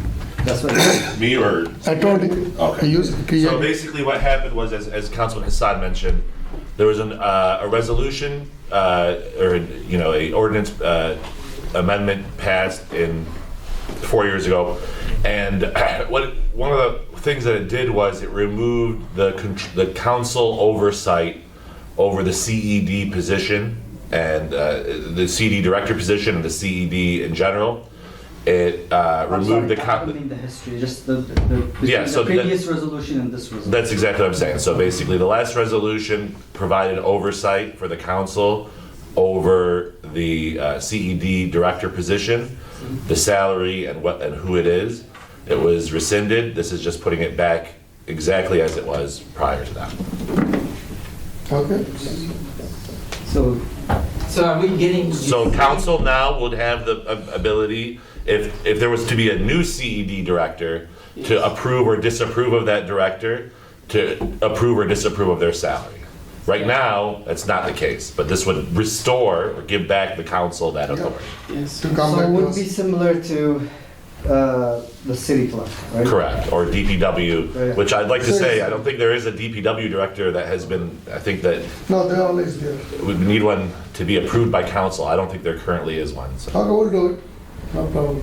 So you, That's it. so you understand what the difference between the past one, this current resolution, that we are getting back to the city council. The CED must be like have the council influence. I'll break it down.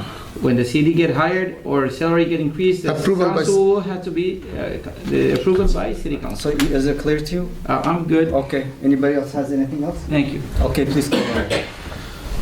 Councilman Salman. Yes. Councilman Musa. Yes. Councilman Chaudhry. Yes. Councilman Saeed. No. Councilman El-Samari. Yes. Councilman Hassan. Yes. Resolution 2026-54 is approved. Mr. Chair, there is the one problem though. We have to set the second reading. Yeah. We have to do it right It's now. part of the resolution, I believe, right? Is there second reading for next council meeting? Yes, it's Yeah, I think it's in there. Okay. It's Then several of we this will. one, so yeah. Jay, resolution 2026-55 approving first reading and setting. the second reading. No, Yeah. no, no. In Are we? Go ahead. Yes. Okay. and Second reading setting should be for the next council meeting. of a second reading and public hearing for proposal ordinance prohibiting the unauthorized blocking of public streets. That's the next one. It's what you offer. Second. Mr. Chair, may I? Yeah, go ahead. So why I brought this one, Dearborn City has it. The other city also have it. What happened the other day around 1 o'clock in the night, some driver took the control of the road.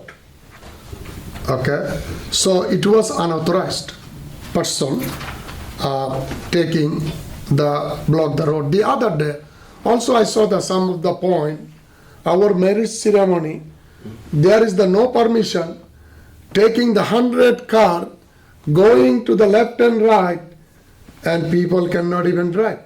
And city felt unsafe. City, that time, a 911 call come for ambulance, city even cannot, 911 truck cannot even go. So those kinds of things, that was the international news the other day. And from news from Hamtramck to go up to Bangladesh, somebody was calling her. So those kinds of situation, we don't want it. That case, we have to bring some kinds of the ordinance to that kinds of driver. We have to identify, and we might have to put in there, they're going to lose their car, or 5,000 or some dollar amount fine. That's why they're not going to do it anymore. Okay. That is my If you could explanation. explain, I mean, blocking the road is illegal regardless. How is this ordinance different? It's sort of codifying what the state law, but it does add is what Councilman Hassan was Yes. mentioning, which was blocking. Intentional. Doing the, multiple cars blocking type of thing, scenario, which people do for drag racing a lot of the times is one of the reasons. Okay, and that's so illegal regardless. it is correct. Okay, yes. so how is this resolution gonna add anything? It just adds fines. Gives us the ability to fine even more than we currently can. Well, what's the fine difference? It gives us more options, basically, depending on how bad it is. Is that the case, Chief? We, in order, Your Honor, with the state laws, if we're gonna collect fines to the city of Hamtramck, we have to adopt similar laws matching the state under our ordinances. Yes. So rather than the state making the money, we make the money. Basic, if I may, Basically, we're asking, we're adopting an ordinances in our city that anyone who purposely, intentionally block the streets or roads, which is not permitted, they're not allowed to do so. It's not permitted. It's not, but there's, Now we can find them. yeah, fine. As the councilman, Porter mentioned, some of them, they think, they take their road as their, like their driveway. They park and forget about their others. You know, it's one ways. And sometimes the waiting cars or graduation cars, they're going through it, they're just continuously, you know, causing the traffic flow and other residents uncomfortable. So we're adopting this ordinance where there's, the police enforcement will be reinforcing that the ordinance has passed and no more. You can block it until you get a 30. So, sir, like Councilman Chaudhry stated, we will be able to collect the fines because we can write them under City of Hamtramck ordinance, not the state law. Yes, sir. And it is legal by the attorney or Michigan State? Yes, correct. Most municipalities do that. Yeah, I Thank wrote you. it. Yeah. City attorney can provide the ordinance. Yes, he did. Okay, anybody else has anything to ask? Okay, can you call the roll? Thank you. Councilman Hassan. Yes. Councilman Al-Samari. Yes. Councilman Saeed. Yes. Councilman Salman. Yes. Councilman Musa. Yes. Councilman Chaudhry. Yes. Resolution 2026-55 is approved. Okay. K, which is resolution 2026-56, a resolution of the City Council of the City of Hamtramck expressing intent to modify City Hall operating hours and directing feasible studying. I'll make a motion. Second. Yeah. Okay, discussion, please. Yes, if I may. Go ahead, Councilman Chaudhry. Thank you, Honorable Mayor. Well, I have been living here close to 30 years in operating business from Hamtramck and studying this, that many of our residents have difficult to come into the city hall to pay their bills or their responsibility bills or whatnot. They go to work 6 in the morning, they come home at 4 in the afternoon. They don't have no time.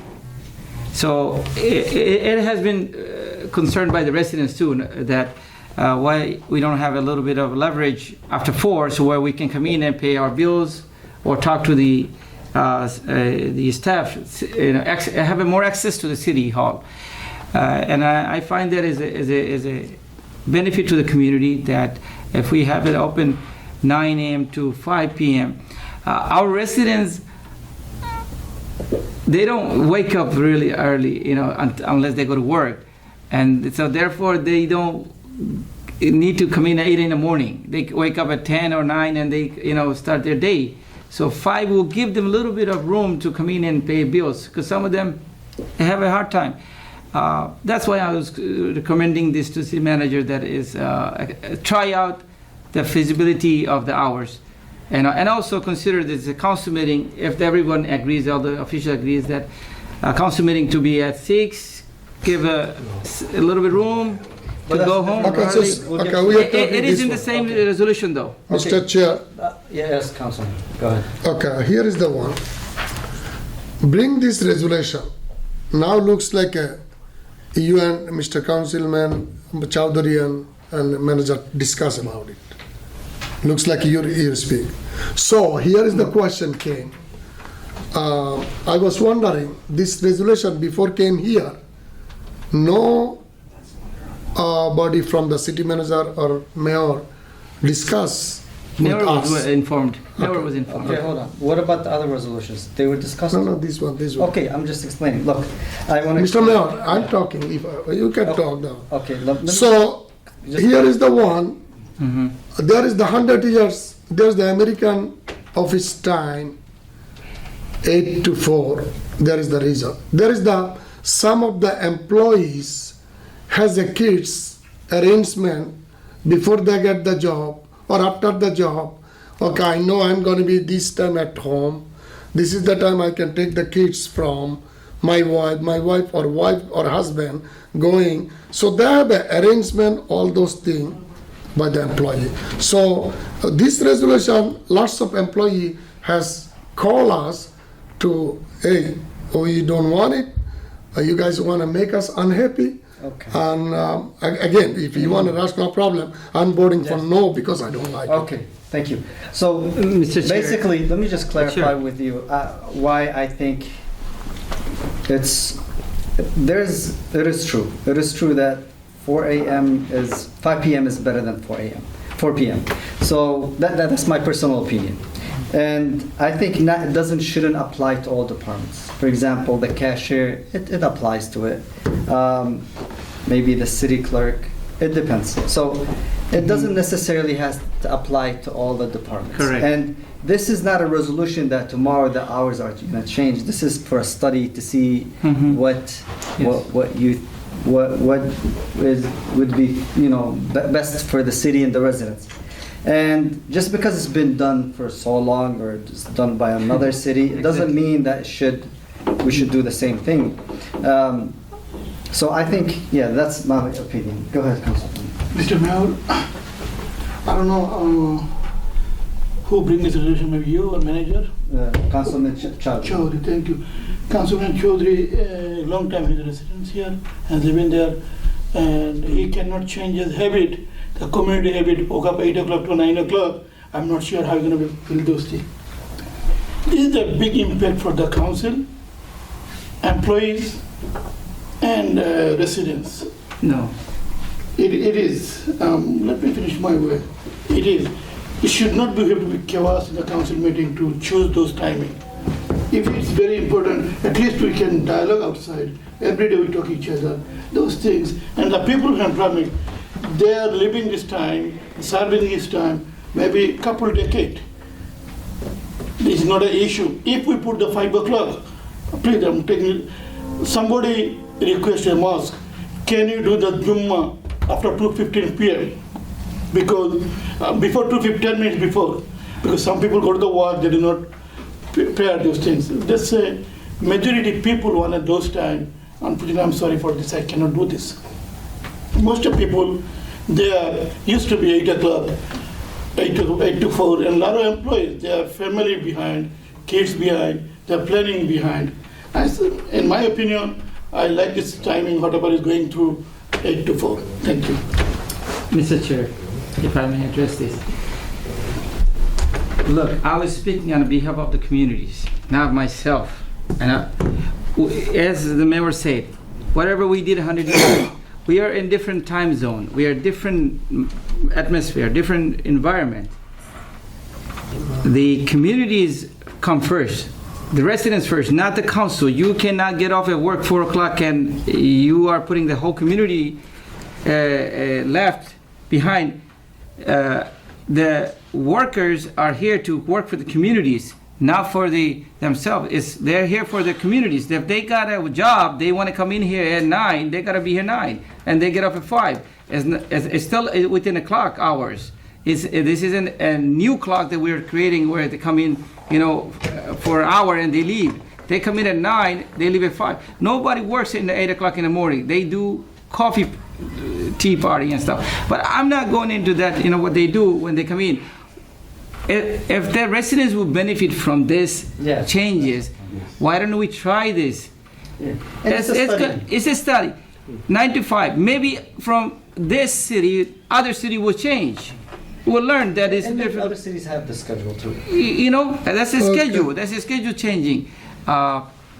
We have to put the community first, and we're starting. Try out. The employees will adapt. Everybody will adapt the time changes. And one more thing. Some of these officials and some of this staff, they stay until 7. They get off at 4. They stay until 7 to have this meeting. They got 2-3 hours gap in this between. And they just have to, because they live far away, they don't want to go home.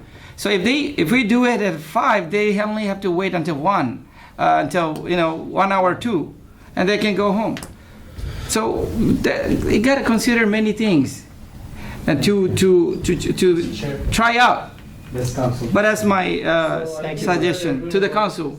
8 to 4 and 9 to 5. I think what Should be a combination. like how about 8:30 to 4:30? Then just change 30 minutes and say for 30 days. So the study would determine. It would be like, oh, you know what? It's better 8:30 to 4. This is How- just a study. But how long the study will continue? Like I put 60 days on it. 60 days. Yeah. It's just a study. It's Then- not like okay then we will tomorrow. come- 90 then we will days. come to- again to this 3 months. It's up to you. If you want to add it to 90 days. 90 days, 3 months, at least. And it doesn't apply to the entire city hall. It could apply to just the cashier, the clerk, something where people come in Correct. every Now day. we are saying the office time for City Hall. So you're not specifying saying Not that. specified. Yeah, that's why. Well, okay, that's so- what it says in the. So income tax department, cashiers, city clerk, Okay. can be a sense of apply. Okay, let's We can call both from. call the roll. That's fine. So we can move on. Councilman Hassan, I'm sorry, yeah, Councilman Hassan? No, Councilman Al-Samari? No. Councilman Saeed? No. Councilman Sadman? No. Councilman Musa? No.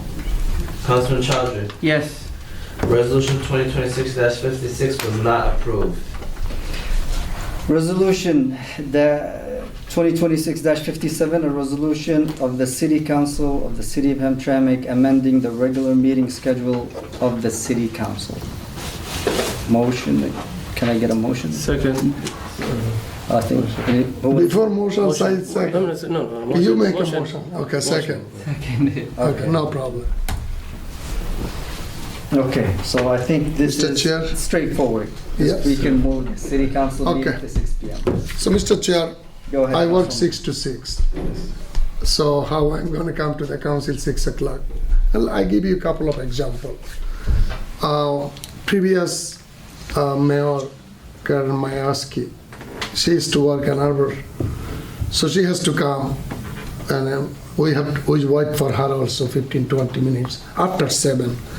So, and also let's say I work only 6 to 4. Still I came 4 o'clock at home, take a shower, little bit, ready and come and read some unfinished work, study, come back. So that's why those time is there to have you have to make ready yourself to go City Council at 7 o'clock. So you can finish up all other things, come to the 7 o'clock. That's why I feel to stay is the same 7 o'clock. It's my opinion. Okay, Councilman Chowdhury. Oh, you put me in a spot. So a comment, sir. Some of us are not here for the people. We're just our own self-interest. It's just that, and sometimes you gotta sacrifice for the people. You got elected, and you wanted to. You cannot change your work hours for the meeting twice a month, and the whole community will suffer from that. That's disgusting. But I have nothing. Resolution 6 o'clock is fine by me. I will, because I'm for the people. Yeah. For that, I'll give up some of my habits and some desire. Why not? Councilman Musa. Yes, I'm not lucky enough like Councilman Chowdhury. He has his own job or business. But I work for somebody else with other companies. Last decade, we moving this 7 to, meeting starts 7 o'clock. I'm very unfortunate to discuss with these things. Only 7-person council and mayor, we don't discuss before each other about the changing of time. We're going to discuss the people from the people on the media to discussing our timing, what timing we come in and what we cannot come in. We can do it much better, efficiency and proper way before this meeting. I'm working hand to mouth. So it's 5 days working and Tuesday myself, most of the time I'm working there. I cannot make the 7 o'clock. But yes, in Ramadan, in my job, everybody can take excuse 1 or 2 days. Sometimes we have a special meeting, we can make excuse also. But we cannot do the permanently 6 to 10. Very unfortunate, I cannot make everybody happy. Okay, anybody else? Mr. Chair, if I may, the resolution was posted on the Friday. As a city elected official, you have obligation, you have to read. You don't wait for someone to contact you about this resolutions. this was posted and you're supposed to read and discuss who brought this forward, and is this, you have a weekend, you have a Monday to discuss.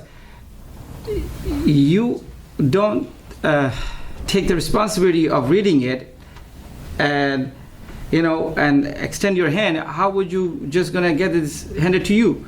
You've been here sitting on this council for a long time, and you know this is posted. So therefore, you can't just say, discuss this with the council first. Our own self has a responsibility to read and understand. If there is a concern, then you address the city manager, mayor, and the rest of the council. But you can't just say, I need to be informed. So I just don't like this sometimes when council members, excuse me, sir, council member always saying this, discuss. You have obligation, you have responsibility to read. Thank you. Okay, thank you. So just for clarification, and this is something I've mentioned before, with other cities, they do have a meeting before the city council. It's also a public meeting, but more of you don't have to go through Robert rules and discuss, go one item at a time, where you discuss the resolution among us and we see what's better, and each one would address it more freely in a different form. And that's something we can discuss later about. I think it's best, especially some of us come here and they don't know what the resolution is about. They're voting exactly. So, okay, anybody else want to add anything? No, let's go. Okay, can you call? Councilman Musa. No. Councilman Chaudhry. Yes. Councilman Salman. No. Councilman Saeed. No. Councilman Al-Samari. No. Councilman Hassan. No. Resolution 2026-57 was not approved. Resolution 2026-58, resolution to hold first reading and set second reading and public hearing date for height ordinance changes in the residential district. Offer. I make his motion. Oh, second. We kept you this long. I'm still awake. Good evening, council. This is an ordinance proposal change for our residential district to increase the maximum height for buildings from 35 feet to 40 feet, so 5 feet increase. This was a recommendation from our Planning Commission subcommittee and as well as the whole board and CED to increase the maximum height to allow homes to have the opportunity to have hatched roofs, increase attic space, and allow for the city to grow in a vertical manner. As of the moment right now at this 35 feet, 3-story unit homes would require a flat roof, so we want to have the opportunity to have those 3-story unit homes be able to, you know, hatch their roofs, have like a little like more of a pyramid rather than a flat roof, and just overall increase. So yeah, I think there's previously been an approval to have a third floor. So with having a third floor, in order to have a roof, you need, I think that's something that was discussed in the Planning Commission. Yep. You need to have enough height to make a roof. So I'm for that. Anybody else? Yes, go ahead, Councilman. Do we discuss with the business owners or any other people? This is for residents. This is I'm for. sorry. Did we talk to some residents? Just talking. Yeah, it's not much, just with 5 feet for the roof. No problem. This is also the first reading. Yeah. So we're gonna set it for the next council meeting. Yep. Yep. Go ahead. All right, I have a question, Mr. Chair, for Michael. Yes. Yeah. So, this is very simple questions. Are you recommending this? Yes. Which is going to be feasible, or it's what we need to have it? You were talking about gable roof, right? No more flat roof. So, if they build the third stories, they cannot have a flat roof. They got to have a gable roof. Which It's not like a requirement, no. It's like, so residents that do have 3-story unit homes would have the ability to have it. It's not like a mandatory requirement that we would require any 3-story unit homes to have that. They just recommend it. That's correct. And so you know, this bill has been intensively discussed in the Planning Commission. They all voted for it. So. Sure. Okay. Thank you. Okay, Omar, can you call them? Councilman Al-Samari. Yes. Councilman Hassan. Yes. Councilman Saeed. Yes. Councilman Salman. Yes. Councilman Musa. Yes. Councilman Chaudhry. Yes. Resolution 2026-58 has been approved. Resolution 2026-59, resolution to hold first reading and set second reading and public hearing date for adopting a new light industry zone. Make a motion? Second. Okay. All right, so this will be our first reading, and we're scheduling for our second reading for the adoption of the light industrial zone. This is a zone that would allow for low intensity, medium intensity, productive fabricating, assembling workstations, such as like artisan goods, studios, home businesses, warehousing uses that aren't typically open to the general public. What this zone proposes is that we would have a buffer zone between residentially zoned districts and industrially zoned districts.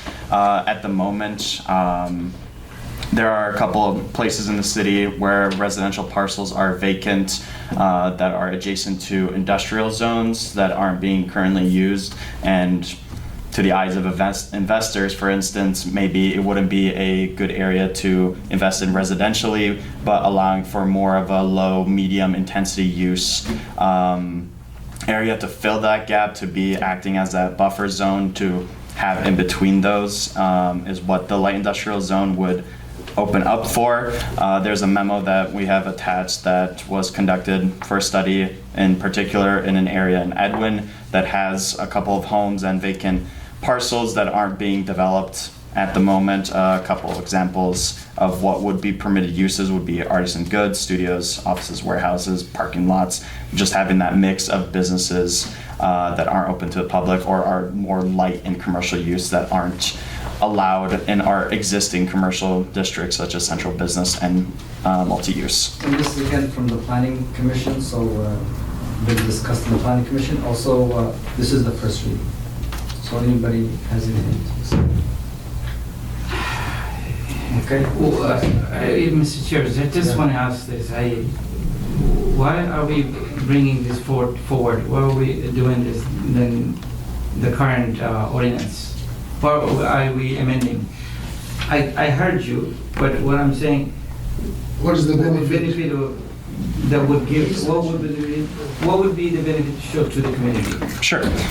So this is just an adoption of an entirely new zone, and it kind of fills the gap of having home businesses or offices or warehousing that aren't necessarily available in the commercial districts that we have that are required to, be open to the public. It would allow for more home businesses, for instance, that want to stay not open to the public to be opened up in these areas. That would be the benefit of it, for instance. So to clarify, so if there's like it's designated as industrial zone, right? Mhm. You want to do something instead of going to the city and applying to the zoning board. This would be designated a mixed. Yeah. So that way it gives opportunity for people to invest in the city and and use it either or. And just to clarify, by the way, we aren't proposing a rezoning at the moment. This is just purely to adopt it, to allow residents or the city to have the ability to rezone a parcel to this zone. So we're not actually rezoning anything for next council meeting. We're just having it within our charter, the ability to have a light industrial zone. Okay, Mr. Mayor, I'll share the experience. So I was in the zoning board, right, ZBA, and I have advocated for the residents in the past for the with the DDA and ZBA. So some of those houses are built so close to the streets that causes children to run off the street. So I have requested the master plan of the zoning to change to have them fence around it, which was, benefit to the family safety. But right now we're giving this open to this, anyone can just come to the ZBA and build a fence or build something of the nature, or what are we giving them? The zoning. This would be, so anybody could apply for a rezoning with the planning commission, and it would be under staff review and to the planning commission, which would also be presented to city council for your guys' approval as well, before any sort of rezoning happens. So it would always be some sort of review behind it, behind staff recommendation. Yeah, Yep. it has to be some sort of review. You cannot Yeah. just give the people to start building, because they will start doing anything. No, it's not like a permitted by right use. There's no parcels that are being rezoned. You know, Thank you. Yep. Okay, so I'm back to the call. Councilman Al-Samari? Yes. Councilman Saeed? Yes. Councilman Salman? Yes. Councilman Musa? Yes. Councilman Chaudhry? Yes. When someone's not here, just abstain or just leave it alone? Yeah. Just okay. All right, so resolution 2026-59 has been approved. Okay. Reports. I'll start by saying we are working here at Hamtramck to make sure that our city is better and we're moving it forward. We're working. We have ideas to make our city better, and everything I'm doing, I'm trying to make the city better for all residents. And one of the things we're also trying to do, and as expressed by Amir and the city manager, is that this is showcasing that we might be in a deficit. We're working on getting the jail money back from Wayne County, and it's in the working, and will be updated in the next council on the status of that, possibly approval. And yeah, that's all I have. Anybody from council has anything to add? We still have to go to close. I do, Mr. Chair? Yes. If I may? Yes. Well, good evening, folks. Thank you so much for being here and extended hours. I want to thank Brother Abdurrahman, a gas station clerk, and the victim friends who called police and acted so quickly to comprehend this, the person that tried abduction. And you know, without them, this would have been a very lost. Also, I would like to extend my gratitude to our Hamtramck Police Department Chief Hussein, Deputy Chief Andrew, Detective Captain Rob, and the Mayor Adam Al-Harbi for quickly addressing the incident.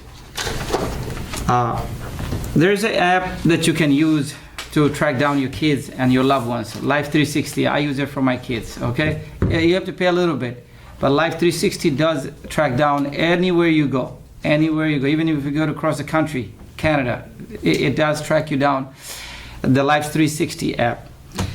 But I wanted to say this, folks, we could do much better than what we are doing. You're not reading this stuff, you're just coming to the council right before the council's meeting starts. There's so much to study. If you study properly, if you read and understand, then you would have much more better decision to make. Please read and let's work for the community. Thank you. Thank you. Anybody else? Mr. Mayor, may I have a question? Honorable Mayor and Council and the residents. So, little bit of frustration. We working for City of Hamtramck. It's not the full-time job. Very minimum salary we get is nothing. There is the lots of social media comment, criticize. We respect the criticize, but the criticize they do sometimes is not true. Corrupted elected official, corrupted.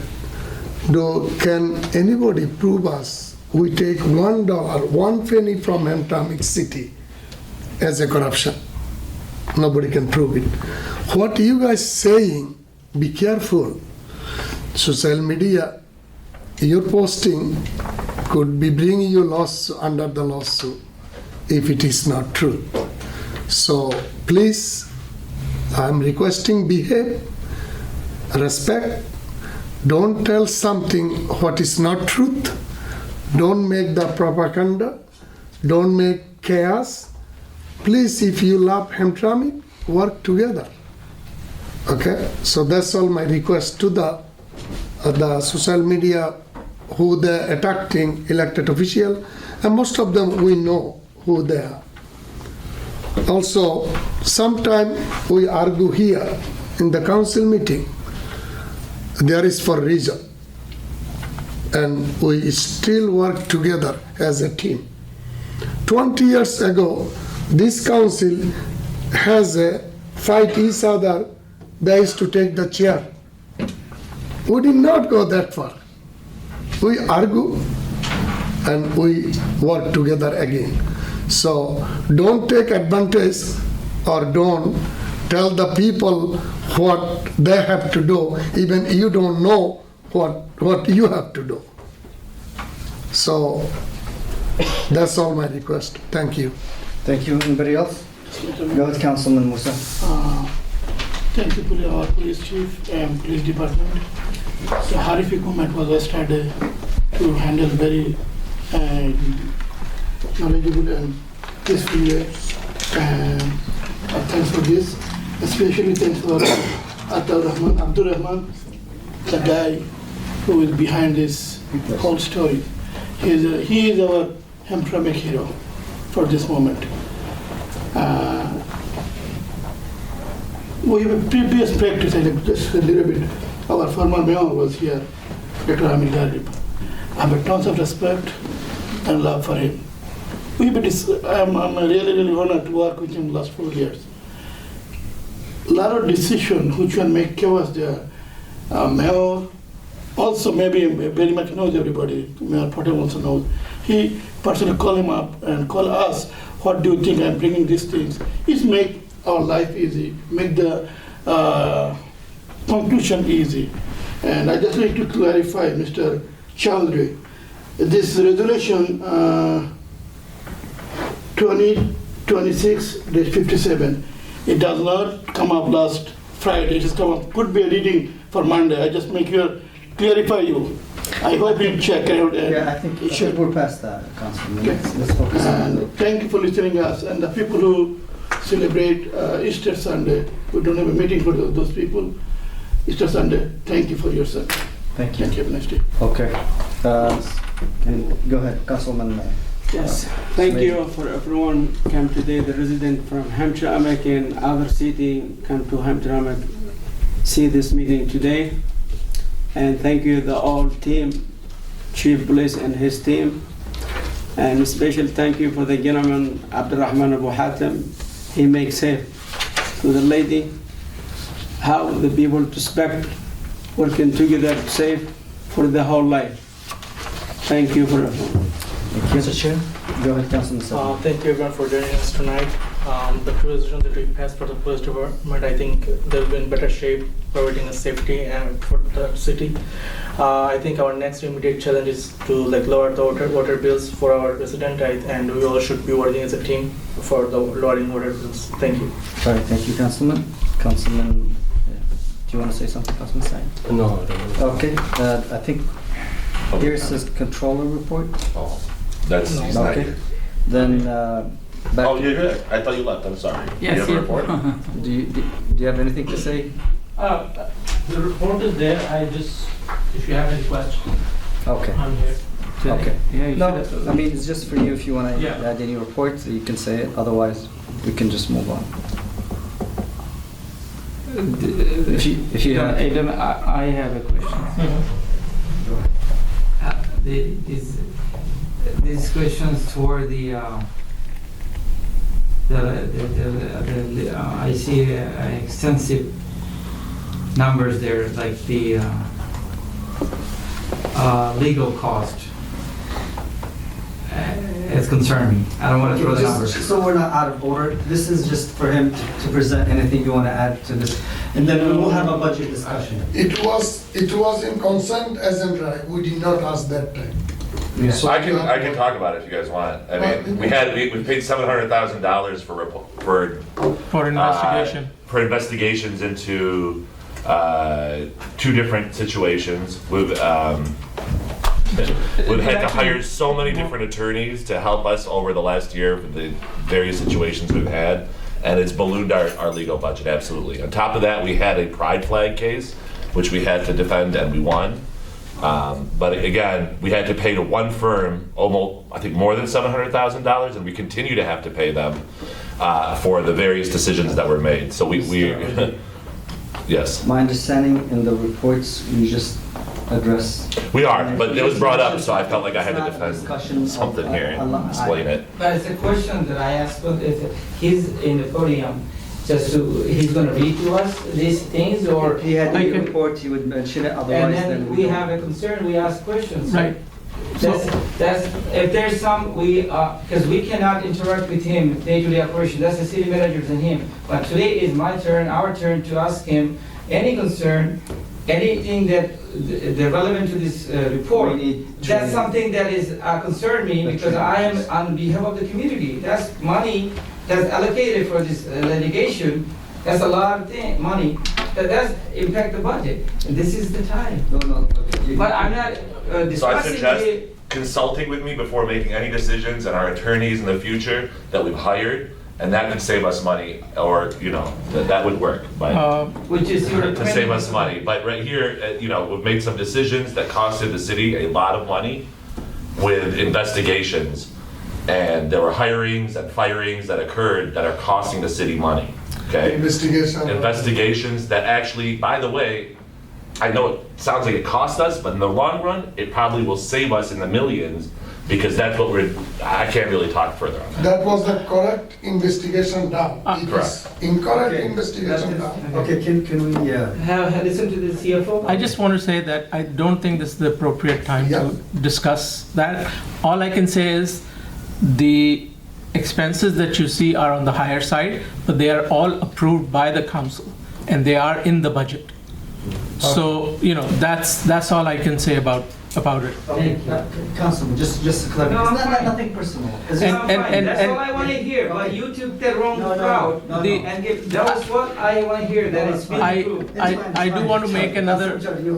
But my understanding on the Robert rules on reports is that the mayor would give a report, brief report, and then council people do the same thing, and then the controller would give a report. It's not a discussion, but anyways, that's fine. Let's move on to the closing items. Public comments, please. Ahmed Sharaf.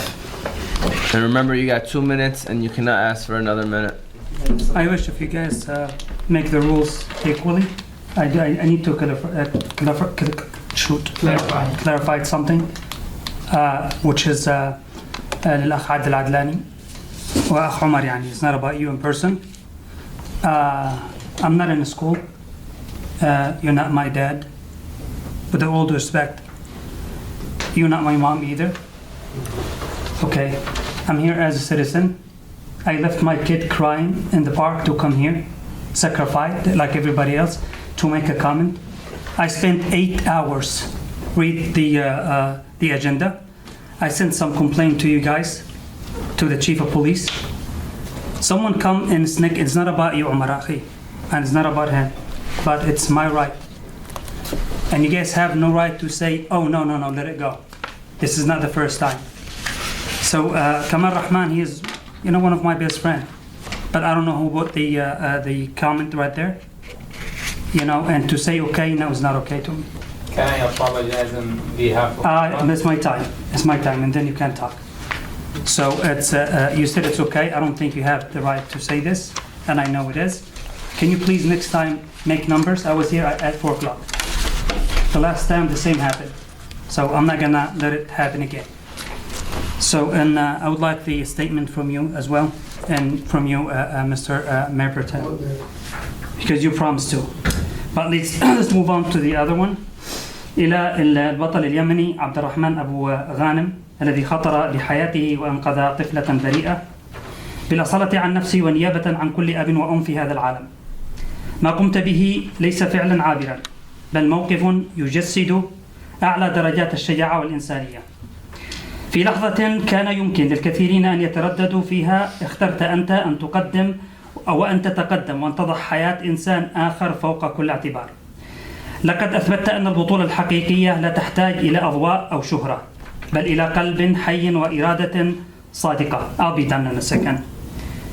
إنقاذك لهذه الطفلة ليس مجرد عمل بطولي بل رسالة قوية بالخير بأنه ما زال في هامترامك وفي All America وأن الإنسانية سوف تنتصر.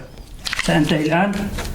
ما فعلته أنت سيبقى محفورا في الذاكرة لي كأب ولزوجتي كأم، ليس فقط لدي ولدى من شهدوا الموقف بل لدى كل إنسان في هذا العالم. الاحترام والتقدير لأسرة أبو غانم. And thank you. And would you please clarify what happened the other day? And we let you an extra minute. I appreciate it. I mean, come on. If I don't have that honorary, it will be. Okay. And I take full responsibility. Like I said, there's a lot of papers here, so I had to combine them all. So that was my fault on my end on who went first and who went second and who went third. Is Katie here?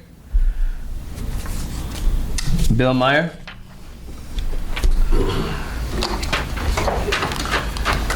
Yeah, I would suggest as far as order of commenters, I know a lot of times I go over there and mention that, put me up last, I want to be last.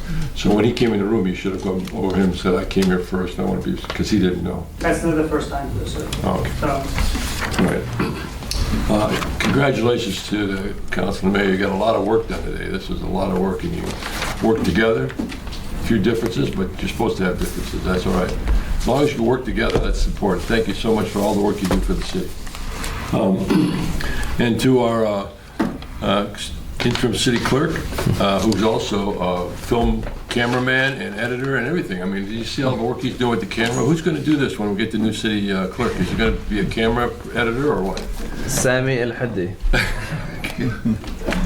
All right, so You can't wait till we need the wide-angle lens for the whole council so we can watch everybody. So make sure everyone's awake and part of the project. Yeah, this one right here. I don't know if this one's. Yeah, that's the good shot right there. Everybody's got to be attentive. Okay. So, how do you find the right solution to anything? I mean, I was so impressed with our city chief of police today, because a lot of residents came in and very convincingly told us why we shouldn't use flock and extend the contract. I was very sold on that. And then the chief came up and very politely explained why we should have it. Okay, so there's a way to come to a solution. And I think it was awkward to do it that way. I think somehow that group should have talked to the chief of police before they came here and found out what you have online. If we could do that to get everybody working on the same page, then you wouldn't have to worry. There's ways to solve problems easier, I think, rather than arguing here. Like Naeem quite says often, if you read all the things on the agenda and try to understand them, and Naeem did not read what mixed residential area, what was that on the agenda? Mixed. Light industrial zone. You should have done some homework on that one there, Naeem. Okay. Anyways, we're in a tough state in the world right now. I'm sorry, Bill. I'm time. Can I get another minute? I don't think you can get another minute. Oh, we don't get another minute? Yeah. Okay, fine. My pleasure. Thank you. Seth? Huh? Seth Archibald is not. Oh, that's me. Okay. Is Arthea here still or no? Okay. We got Jordy? No. And then Mark, Corey.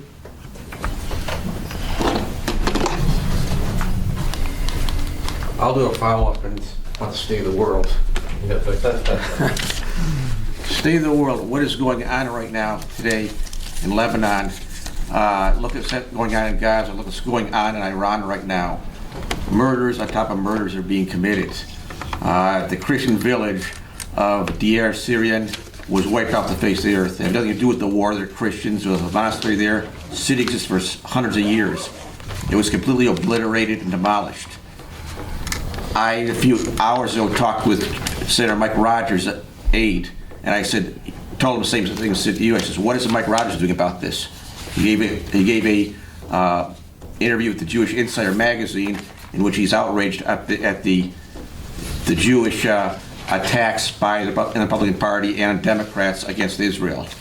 And I says, well, you know what? We were once an ally of South Africa under apartheid. You know, that's what's happening now.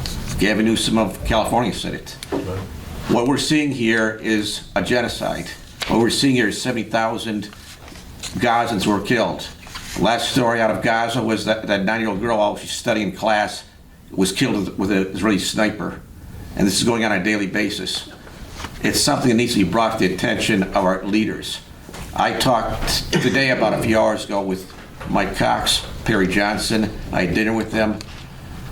We have a convention coming up where this is going to be a big issue on April 18th on the Democrat side.